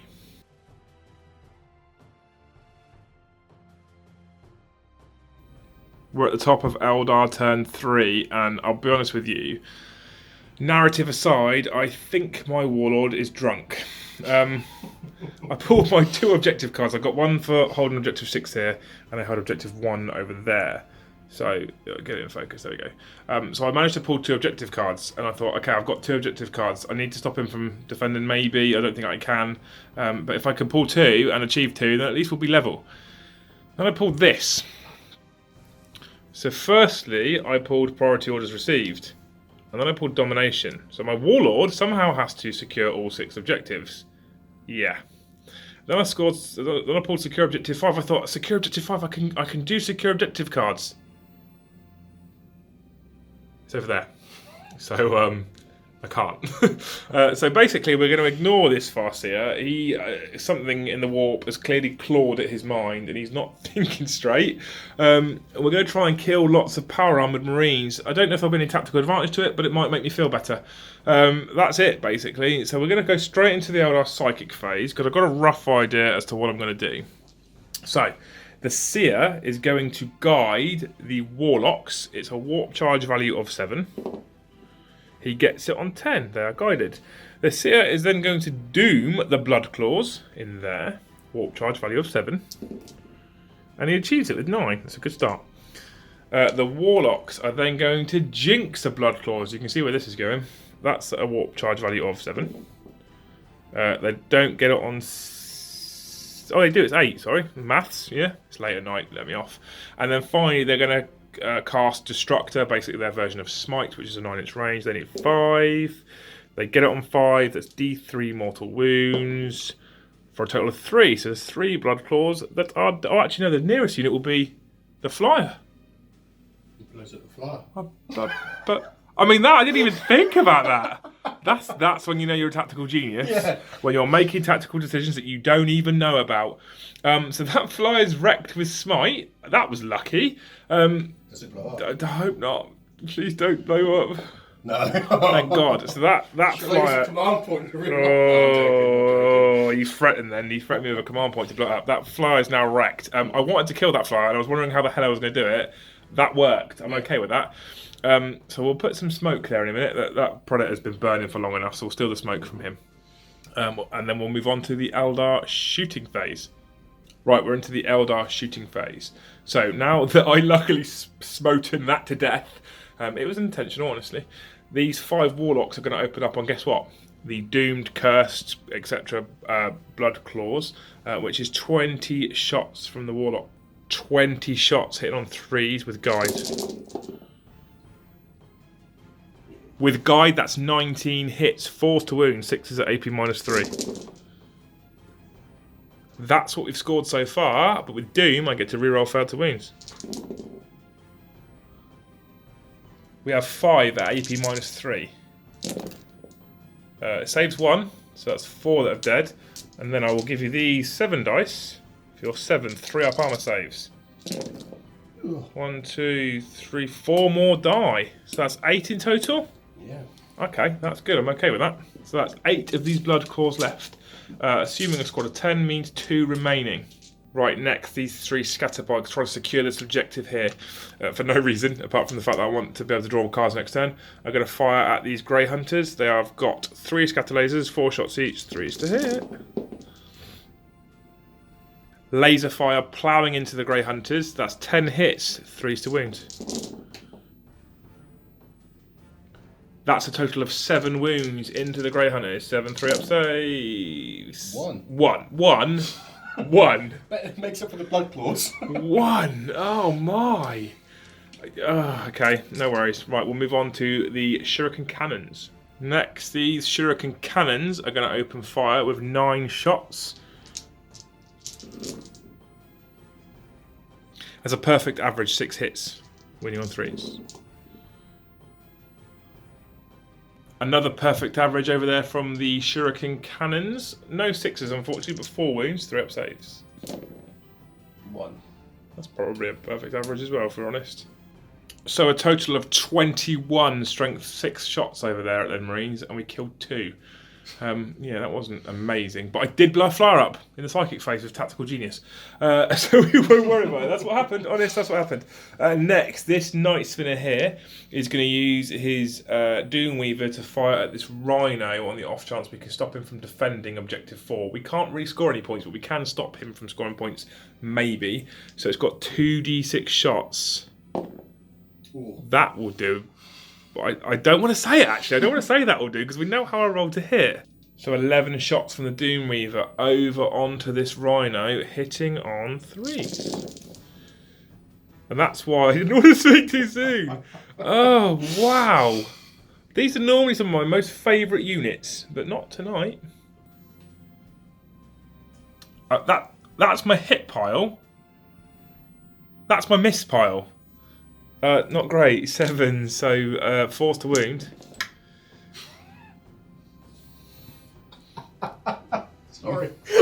shouldn't. But that's funny. I mean, it's not. Oh. Yeah, so I don't know what to say about that, to be honest with you. I thought I was in there with 11 shots. I'm going to pack up my stuff and go home. Oh, no, wait, I am home. Over here, this Night Spinner, I could do the same. I could launch it over at the... Do I fire at the Rhino? No, we're going to take all the Grey Hunters in front of me, because, I mean, I can kill that.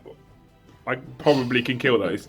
So we're going to fire his weapons at the Grey Hunters. So first we've got a Shuriken Catapult, which he hits 3 times. Cool. Force to wound. So 1 is a normal wound, 1 is AP minus. Right, okay, so there's 1 armor save and 1 is dead because it's AP minus 4 from a Doomweaver. And he's fine. But however, no, that's not AP minus 4, it's AP minus 3 because it's a Shuriken Catapult fight. You are right, I lied to you. So you do get a 6-up save. Look at me trying to Just get... because Oh my that. God. Mike, you're not coming back ever again. 2d6 shots from the Doomweaver. This is the one that would be AP minus 4. 10 shots. 6, 10. Yeah, I can count. Honest. So probably 2 hits. I wasn't far off. 5 hits from the Doomweaver. Strength 7. 3's to wound. 6 is at AP minus 4. So you do get an AP minus 4 after all. So 1 is dead. And there is 2 other armor saves for you to make. Any rend? So the one, no. So there's no normal rend or the normal shots. It's just normal 3-up armor saves. 1 more. 1 more dice. There's 2 more dead. That's not too bad. It will force some morale, but I mean you are Marines, so it's not too much of an issue. But at least I got to kill something. Move on to the charge phase. This has been abysmal. This has been dreadful. We're going to move on to the charge phase. My Warlocks are going to... You have a flamer in there. Mm-hmm. That's childish. That's childish. Yeah. The flamer. I'm going to take it though. I'm going to declare a charge on your Grey Hunters and your Wolf Priest. Okay, so these Warlocks are going to charge in on these 2 remaining Blood Claws. 3 remaining Blood Claws and the Wolf Priest. So we're going to do some Overwatch. So we've got the Flamer first, which he's going to roll a 1 for. Nope, 4. Okay, so it's 4 auto hits, but strength 4, toughness 4. So 1 wound, 1 4-up save. Nope, failed it. So I take a wound on a Warlock, which puts one of them down to 2. We also have the Overwatch from the bolt guns, bolt pistols. Cool. And finally from the Wolf Priest. No, cool. So I'm going to roll some charge distance right now for you wonderful people. There we go, we're in. I'll do some moving, then we'll do some swinging. The Warlock Conclave have charged in. Basically, with the distance I managed to roll, I can get in with the Wolf Priest and with the Blood Claw. So we're going to separate our attacks off. We're going to swing 3 of them at the Wolf Priest, because I just found out he's got 4-up of an save and he heals wounds. And we're going to fire. We're going to swing 2 of them at the Blood Claws. The first 2 at the Blood Claws, hitting on 3s. Miss once. Wounding on 2s, rerolls for Doom. Thank God. So that's 3 wounds. AP minus nothing, but they are AP minus 1 for Jinx. So there's 3 4-up saves. They all die. I'll use a command point to roll. That's childish. No. Yeah, they all die. That's great. So that was a good decision for a change. So the Blood Claws are wiped out. Now we're going to roll our 6 attacks against the Wolf Priest. So we hit him on 3s. Okay, not too bad. Not too bad. We wound him on 2s. We don't get rerolls this time because he wasn't doomed. That's 4 wounds. He has 4 3-up armor saves? 2-up armor saves? 3-up. 4 3-up armor saves. He fails 2. They are D3 wounds each. He's only got 3 wounds apparently. 4. Why did you say that? I have a single command point left. I'm going to do it. I'm going to do it. Yep, 5 wounds. So the Wolf Priest goes down. The Blood Claws go down. The Warlocks. Actually, this Conclave is quite powerful. I've never run them as a unit of 5 before. They may become a stalwart part of the list. So they will consolidate, and then we will probably move on to Eldar. I say we'll definitely move on to Space Wolf turn 3, because that is what's next. Yeah, not too bad. I did think midway through that shooting phase I was going to completely whiff There is a downside. I have scored no victory points at all because I haven't killed a warlord. I did get rid of a killer character. Brilliant. I don't know why I did that because I can have up to 6 cards. I might as well have kept it. But hey ho, that's my own fault. I'll learn that in the future. But what has happened is Mike's now successfully defended objective 2. So he's gained himself 2 victory points, putting him on 5 and me on 3. It's looking really bleak for the Saim Hann Eldar force here because there are still a lot of Grey Hunters left. I haven't touched these dreadnoughts. There's a whole squad near enough of Grey Hunters down there. I think that is, in fact, a complete squad. But his big hitters, with the exception of the dreads, are dead. And the Bloodclaws were quite frightening in combat, and we've managed to take those down. So maybe the Warlocks can keep working hard. Perhaps the Eldar can recover here. I'm not hopeful, but we'll see. Let's move on to Space Wolves, turn 3.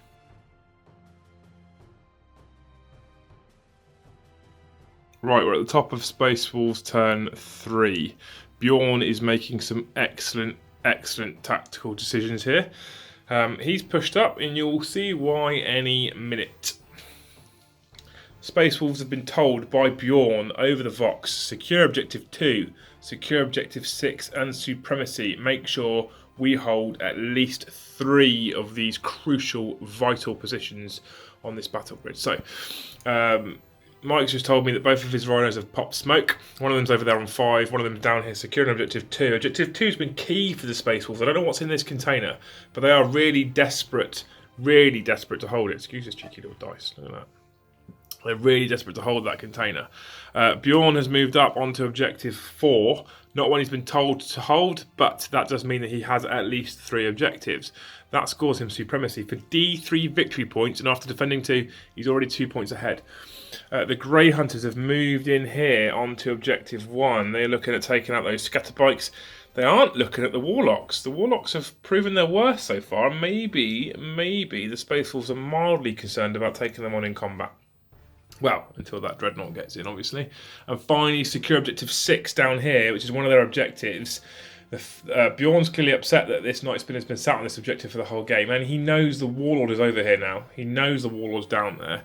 He wants him dead, so maybe we'll see this venerable Dreadnought, this ancient of the chapter, making his way down here to take on this tank. If he gets there, I'm not going to hang around, I won't lie, because it's not worth the objective. Perhaps.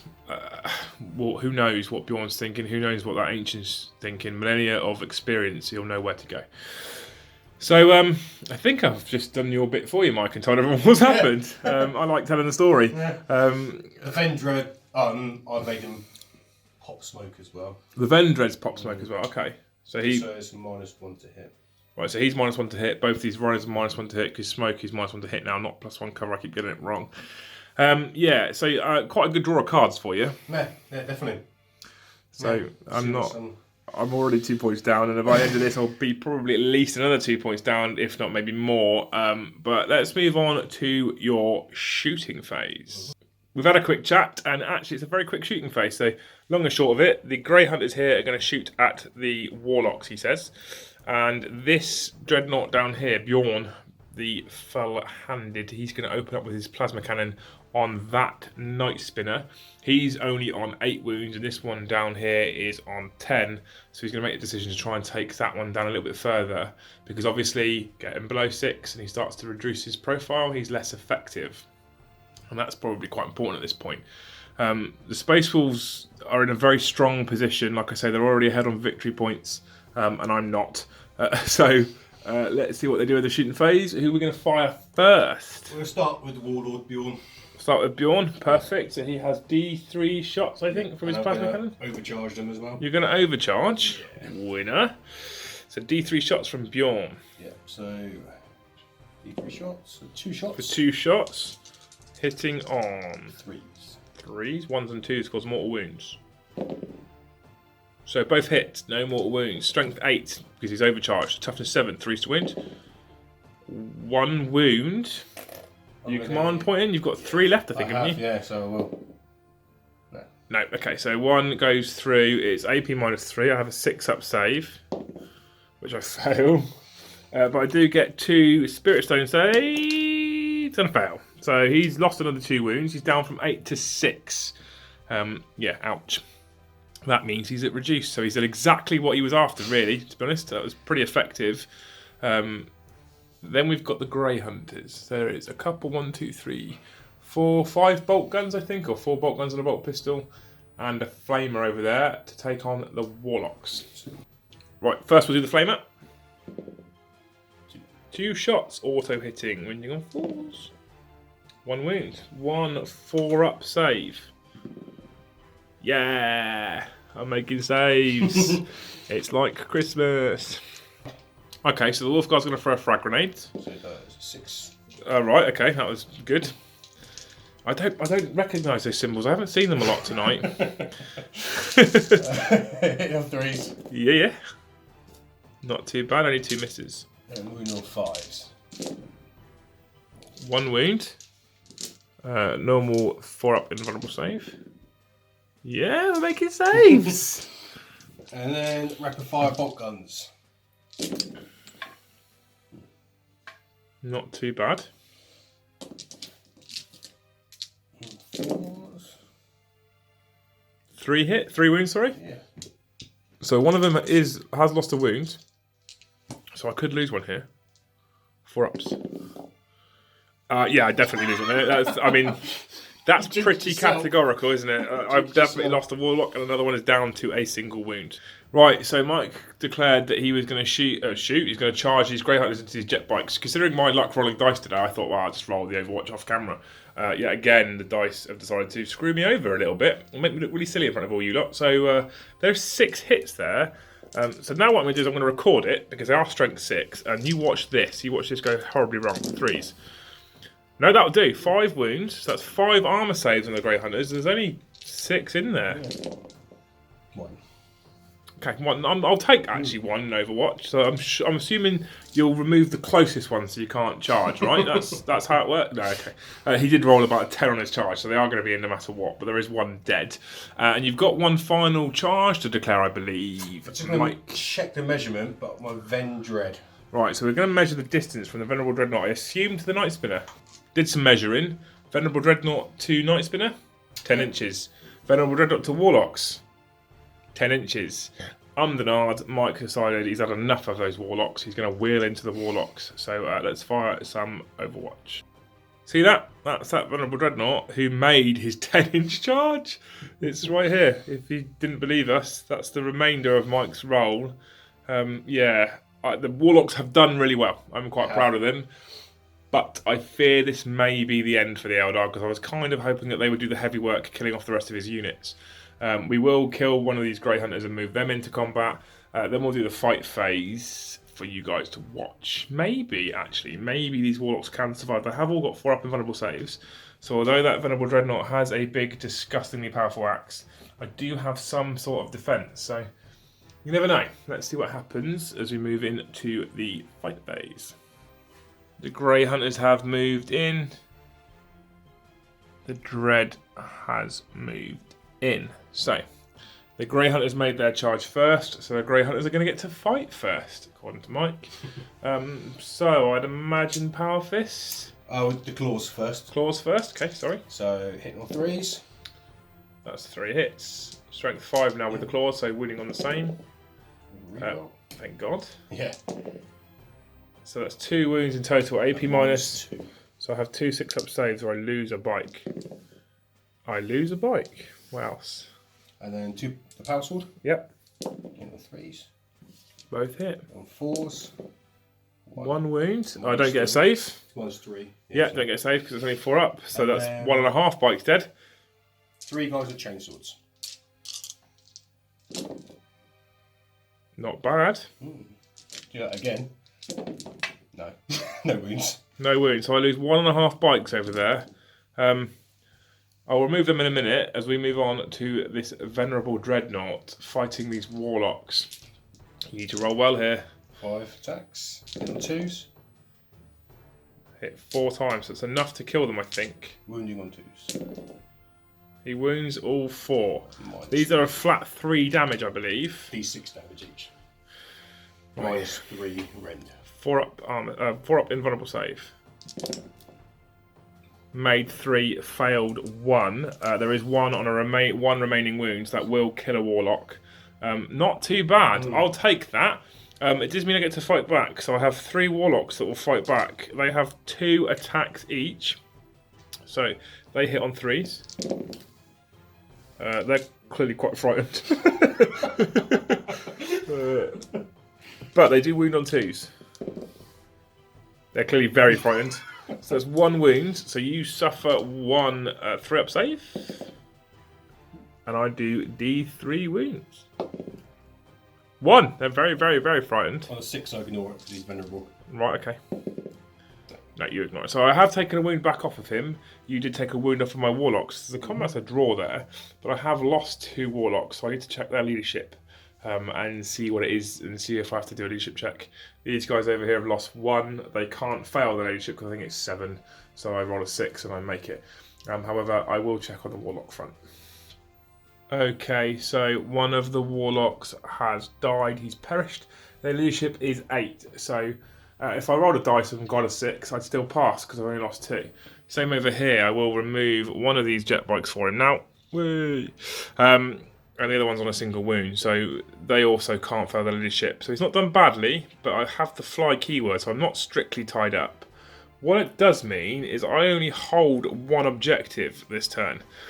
So when I start my next phase, I'll get to generate 1 tactical objective down here on objective 6, which isn't great for me. He's starting to really start to dominate this board. He now controls 4. So he can draw up to 4, depending on how many he's currently got. For reference, he was told to secure objective 2. That Rhino is securing objective 2. He was told supremacy, score at least 3 objectives for D3 victory points. 1, 2, 3, 4 because their objective secured. He has 4 objectives, so he'll now get to roll for D3 victory points and probably roll a 6.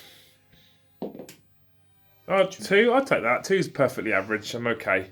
I would rather a 1, but I definitely wouldn't want a 6. I'm alright with that one. So he's gained an additional 3 victory points. He was already 2 ahead. He's now 5 ahead.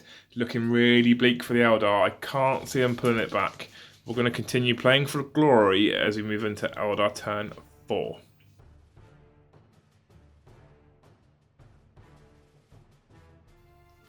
So here we are at the top of Eldar turn 4. The Farseer is finally starting to get his head back in the game. He's starting to decide that he wants to push this ground. He wants to start taking a foothold back in the Eldar lines. There's not many of them left. Mostly Wind Riders, a couple of Night Spinners. So what are we going to do? Well, his orders are secure objective 5 still and secure objective 1. Now, as we know, objective 5's over the back there. We've measured it up even with their advanced roll of 6 inches automatic. 22 inches from those jet bikes won't get them there. I'm not going to stick them in the open to get shot to pieces in the next turn. I don't want to do that. I'd rather make use of their firepower, albeit it's been poor so far. Maybe we can get lucky here. We fell the 2 scatter laser bikes out of combat, mostly because they've got the fly keyword. They can fall out of combat and still shoot next turn. What they can't do is charge.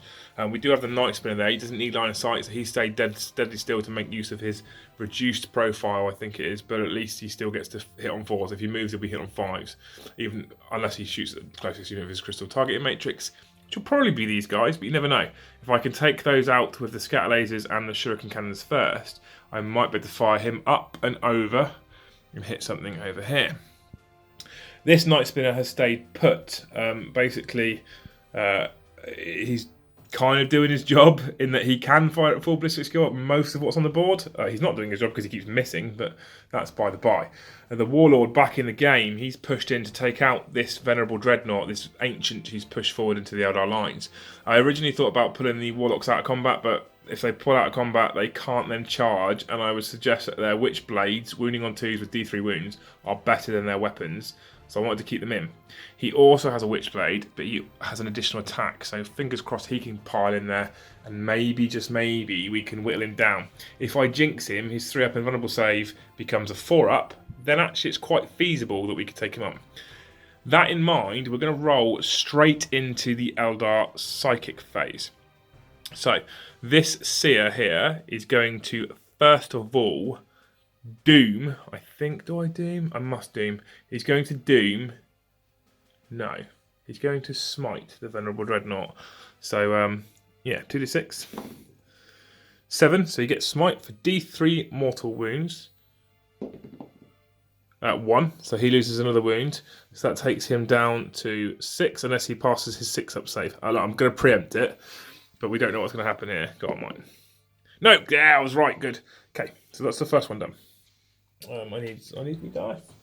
So after that, we are going to use Destructor from the Warlocks. There are only 3 of them now, so it's a single mortal wound, but it's worth trying. So 5. Get it for another single mortal wound. Mike gets another 6-up save attempt. Nearly, but not quite. That puts him down to 5 wounds. That means the likelihood of these Witchblades doing some damage is significantly increased. Now for the tough decisions. First of all, we are going to cast Jinx on him. Come on. He gets it on. They get it on 7. That's amazing. So that gets -1 to his saves. Now, do we doom him for re-rolling the 2s to wound in melee, or do we guide this Night Spinner and guarantee he hits? Why have I said it? We're going to guide him, I think, because I think that's better off for us overall. Now he's already lost 2 wounds. He's down to 5. So guide on 7. Doesn't get it on 6, but runes of the Farseer. I mean, I can re-roll any dice. I'll roll 1. Nope, doesn't get it. So there is no guide or doom anyway, so it doesn't matter what I picked. That's the end of the Eldar psychic phase. I'm relatively happy. I think it's my first power I've properly failed. But we have stripped 2 more wounds off of him. He's on 5, and he's got -1 to all his saving throws. And basically, I want to kill him because he was painted up just for today. That's pretty much the only reason. No other reason. So let's move on to the Eldar shooting phase. Right, we're going to start over here. These 2 scatter bikes, the 2 scatter laser jet bikes, the Wind Riders that fell out of combat with these 5 Grey Hunters. As they feign their retreat, they're going to open up with their laser fire, hitting on 3s. Wounding on 3s. That's 5, 3-up armor saves for Mike over here. To lose Grey Hunters. 1. Just 1. Not too bad. I'll take it kind of mostly. Right, next we have the 3 Shuriken cannons. Shuriken fire, screaming through the air, trying to rip through their armour. One of these is already dead. I'm going to try and kill some more, so we hit on 3s. Not so good. What we need is those 6s again for AP -3. So, 3s to wound. There is 2 of those 6s for AP -3, so he has 2 6-up saves and 1 regular armour save. So, I don't mind which order you would like to do them in. Do 6s first. 2 dead. So 2 more have died. That reduces the squad down to just 2. That's a 1. So that's 4 of them killed, 1 remaining. That makes it tough. Okay, so there's 1 Grey Hunter remaining. That Seer can't fire his Shuriken Catapult into combat because he's not yet in combat himself. So he's going to fire his Shuriken Catapult into that Grey Hunter. He hits on 2s. 4 hits. He wounds on 4. 6 is AP -3. So there's 3 wounds though. It's not bad. So that's 3 attempts to take out this bloke and his 3-up armor save. There he is. That's the one. So the Eldar are starting to clear their lines. This Grey Hunter, I can't see what I'm looking at. There you go. I can't see what I'm looking at. Quote of the century. That's that dead. So they are starting to clear their lines. But to clear their lines truly at the moment, they have to get rid of this Venerable Dreadnought, which they'll be doing in the fight phase. What that does do, it frees up my Night Spinners to open up. So this nerfed Night Spinner over here, who's now only hitting on 4s, he's going to open up with his Doomweaver on the Grey Hunters. These Marines have been a pain in the backside, so let's start trying to whittle these power armoured Marines down. 2d6 shots from the Doomweaver. 7. With a total of 7 shots, death comes raining down on the Grey Hunters. It does as well, actually. That's probably the best hit he's done all round, whilst he's now nerfed. It's 3s to wound and 6s at AP -4. That's 2 that are dead. And 3 with normal armor saves. So that's another dead. So that's 3 dead Marines from that squad of, I think, what was 10 Marines at the time. Finally, in the shooting phase, this Night Spinner is going to have to do the same. He's going to open up his Doomweaver onto those Marines. I can't target Bjorn, and I currently think it's pointless targeting these Rhinos, although I could stop him from scoring objectives. No, Marines. Let's kill Marines. So, 2d6 from the Doomweaver. This Night Spinner still has 10 wounds remaining, so he hits on 3s. He's sacked. 3s to wound. 2 more armor saves for Mike.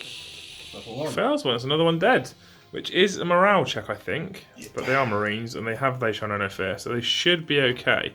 I'm not too upset with that as a shooting phase.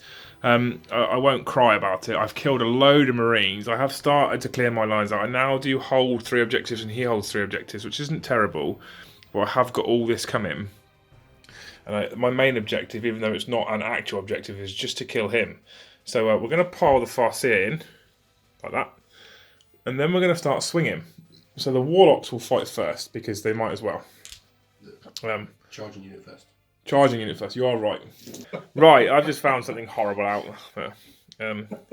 This serves me right for inviting guests. So the Farseer fights first, because he is the charging unit. So 3 attacks, hitting on 2s. Hits 3 times. So, now he gets to wound on 2s. He wounds twice. I didn't put Doom on him, so only 2 saves for Mike, but they are both 4-ups rather than 3-ups. He fails 1. I do D3 wounds with my Witchblade.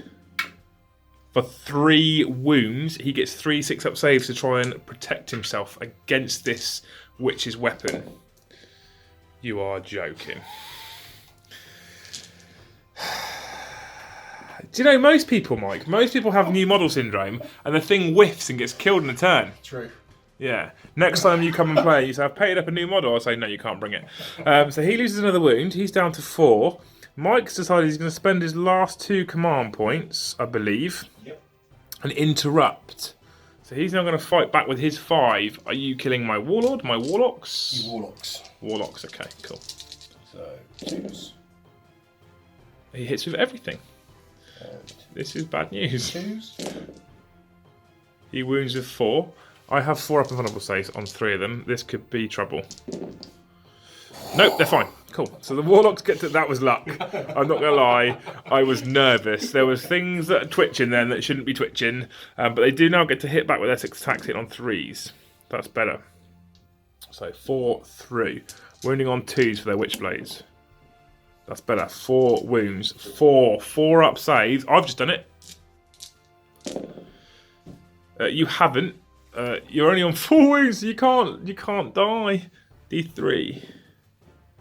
For 2 wounds, if you save both of these, you will see a live YouTube table flip. No, that's cool. So he's now down to 2 wounds. Although I am tied up in combat, but so is he, and he can't go anywhere else.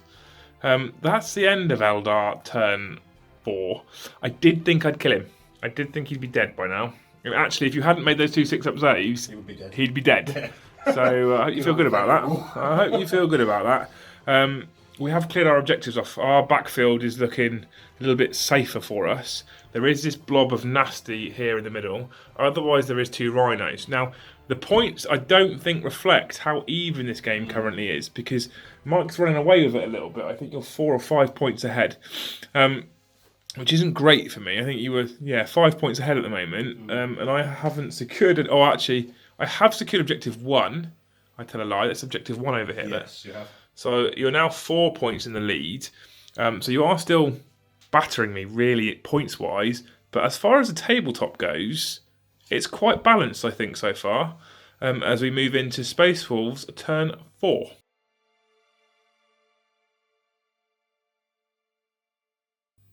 Right, so Space Wolves turn 4 movement phase complete. Bjorn has continued to bark orders over the Vox.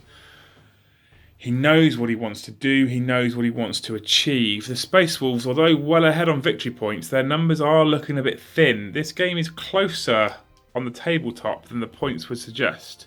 So let's look at what Bjorn has decided he wants to do. First of all, he wants to secure objective 4. That is that central objective in the middle of the riverbed. Who knew that would be so important? Next, he wants to secure Objective 6. Objective 6 is the one that full health kind of Night Spinner is still sat on. Still upset that he's still sat there. Bjorn is making his way there himself right now. Finally, he needs to scour the skies. Although they've already killed the fighter, it is basically kill something with a fly keyword. Basically, the rest of my army has the fly keyword. Finally, psychological warfare. He wants to scare these space elves. He wants to scare them off the tabletop, out of the battle grid, make them go back to where they came from, cower away from the space wolves. I mean, it's a cool objective, but it is in fact impossible. So, Mike, what have we done? Right, so I've moved Bjorn forward and left the Grey Hunters holding Objective 4. So Bjorn's now 9 inches to charge into the Warlocks and 8 inches to charge into the Night Spinner. So it gives me a bit of options of where I want to charge him. Yeah. The Grey Hunters are basically in range of the jet bikes over in the foliage. So I'm going to shoot at them. And then my Rhinos can take pot shots. So one's going to be shooting at the Night Spinner, the other's going to be shooting at the jet bikes that they can see by Objective 3. Yeah, so you've got 2 Rhinos back there with the twin Stormbolters. We were discussing just now, he's running away with it some points. I would probably need to table him now to win, I would imagine. And they've got 15 toughness 7, 3 up armor save wounds. Bjorn's at full health with his invulnerable save. I can't see it happening, but actually it's been a brutal tabletop game. Yeah. So we're going to keep playing, we're going to see what happens, and we're going to move on to Space Wolves' shooting phase in turn 4. And if they really, really hurt me now, it might be that we'll go end of turn 4, that'll do. Because I just can't see me putting the cards back, and there's no way I'm going to table him. But let's see what happens in the shooting phase. Okay, so we're into the shooting phase. Mike decided he wants to start with his Rhinos. So we'll start with the first one over here. It's going to be shooting at the jet bikes just round by Objective 3. So you can see the back of them, can't you? Yes, yeah. Okay. So I need the 4s to hit. Nope. There we go. 4s because he's obviously down to just 5 wounds remaining from his earlier battering. This Rhino. Going to take same amount of shots at the Night Spinner. Cool. No, they all hit. They all hit, yeah. 5s. And you do a wound. So I have 1 3 up, which I make just. Okay, that's cool. So these Grey Hunters here, Yeah. So they're going to open up, I believe, on the scatter bikes over here. Yes, they are. In this little alien plant life type area. Yep. So that's 5. That's 4 hits.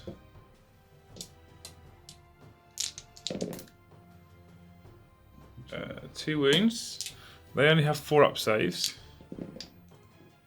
So 1 loses a wound, but he was already down to a single wound, so that is a dead singular bike over here in this foliage. Okay, so the only thing left to shoot now is Bjorn, I think. Yep, so Bjorn's going to do his heavy flamer at the Night Spinner. Okay. So 5. 5 auto hits from his heavy flamer, that's strength 5. So wounding on 5s. 2 wounds, of course. And I get 2 4-up saves because it's -1. Followed by a 6-up Spirit Stone save. No, so he loses another wound. That puts him down to 9 wounds remaining. And then we're going to use the Plasma Arrow as well. Oh, of course, yeah. So it's D3 shots. Going to overcharge it as well. Of course. 2 shots overcharged, hitting on 3s because he moved. That 2 is a wound. Does he get a 6-up vulnerable save against it? He gets a 5-up and a 6-up. Oh, does he? Yeah, so he gets 5-up because he's the last of Russ, and then his Warlord trait gives him a 6-up. Right, of course, yeah. Because he has 5-up? No. Yeah. Well, there you go. He stops it anyway, no matter what. So, and the 3 hits. Wounds on a 3. Nope, fails to wound. So the Night Spinner survives. That could have been another 2 wounds off of it otherwise. But that's your shooting phase complete. Yes, it is. So now some charging. I say charging. I'd imagine it's a singular charge. Yes, going into the Warlocks. Into the Warlocks. Okay. So Bjorn's going to plough into the council over there. Let's see if he gets enough. Yes. I'd imagine that's probably enough, and I would probably imagine that's game over. Okay, let's see what happens now then. Bjorn, finally deciding enough is enough, has gone wheeling into the Seer here and the 3 Warlocks in the Council. Clearly wants to show this Venerable Dread how it is done. Of course, it is Mike's fight phase, so he will fight with his charging model first, Bjorn. Then he gets to select a unit, which is his Venerable Dreadnought. So basically, he's going to get all his attacks before I can fight back, and I have no command points left to interrupt him. So we might as well just go for it, Mike, to be honest. Yep. So I'm going to put, because your Warlord's only got 1 wound left, hasn't it? Yeah, thanks for reminding me. So he has only got 1 wound left. 3 into the Warlord and then 2 into the squad. Okay, cool. So into the Warlord. So hits on 2s, rerolling 1s. She's lucky. Okay. I suggest the Warlord's in trouble. Yeah, so straight 12. Yeah. Yeah, okay. And I've got 3. 4. 4 up in vulnerable saves. I mean, he's probably dead. It's D6 damage, yeah. Yeah. So you've now got to take the Warlock for another point. I'm running out of... I've stopped even counting the points. And you've got 2 into the Warlocks, I believe, as well? So hit on 2s. So 2 hits. 20 on 2s. 2 big wounds. 2 4 up in vulnerable saves. Pass 1, fail 1. How many damage is it? 6. So you kill another Warlock. So there's 2 Warlocks left. And your Venerable Dreadnought's got to fight with his 5 attacks. Yes. Hitting on 2s. Rerolling 1s now because he's near Bjorn. Of course. Okay. And then 2s. All wound. All wound. So now I make my 5 4 up and vulnerable saves. Oh. That's unfortunate, isn't it? Is so it D6 damage each? Yes, it is. So let's see what happens, because if you roll less than a 3, like that, and then you kill a... So I have a Warlock left. Yeah. So I have a single Warlock left. He's going to hit your Venerable Dreadnought on 2 wounds. I hit you on 2s. Sorry, 3s. I don't get rerolls. I wound you on 2s. That's what I meant to say. Wound. You get a 4-up save because of Jinx. There you go. You make that. So that Warlock has survived. However, you have killed 2 and taken out the Seer.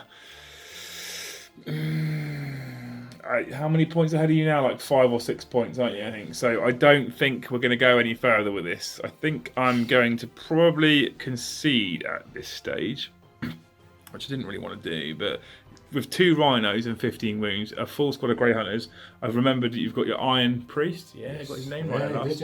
Bjorn's still at full health, and that Dread's got a couple of wounds left. So I could probably take out the Grey Hunters and maybe destroy that Venerable Dreadnought. Basically, I'm not gaining that many points back in the next turn. So that's going to have to be it, I think. I don't like conceding. Yeah, we'll do it. We'll play clever. So I want to thank you for coming. We'll have a nice little handshake. Thank you, Mike. Cheers. What did you think? That was a really good battle, yeah. First time I played Eldar, Nate, so... Yeah? Yeah, definitely. I've played them a few times, and actually they're really strong as a list. Yeah. They are surprisingly good, but they're not so much of an auto-win anymore, I find. No. Having said that, if you look at the tournaments, you'll see a lot of Eldar lists. I know we spoke about it earlier. Because they are strong. Yeah. But there is a lot of auto-include stuff, I think, for Eldar if you want to go tournament, like we spoke about... Dark Reapers, etc. Yeah, and I don't want to take those because it's Saim Han, and I don't think it fits. No. Jet bikes have still got a place. It was a good game. I don't think the points fully reflect where we're at right now, because I think I scored about 4 or 5. I think you must be close to somewhere like 9 or 10 at the end of this turn, because you will have got Scour the Skies because you killed the Seer. You will have secured Objective 4. Yeah. You wouldn't have got 6 or Psychological Warfare, but that gives you another 2 points. You're already 5 or 6 points ahead, so... Yeah, you must have been on a significant number of points more than me by the end of this, which is okay. I'm okay with it, honest. 12. It is, however, you're on what? 12? 12, yeah. Yeah, so you just purposely put the count to make me feel even worse about this. Right, okay. Anyway, yeah, this is the first time Mike's played on the channel. I'd quite happily have you back. Mike says he's got 5,000 points of Space Wolves. another 2,000 or 3,000 points to paint of Space Wolves. So I'm sure we'll see lots of variation of Space Wolves. My 1,000 Suns are currently being painted, so it'd be lovely to get the 1,000 Suns versus the Space Wolves out quite soon. That'd be quite cool.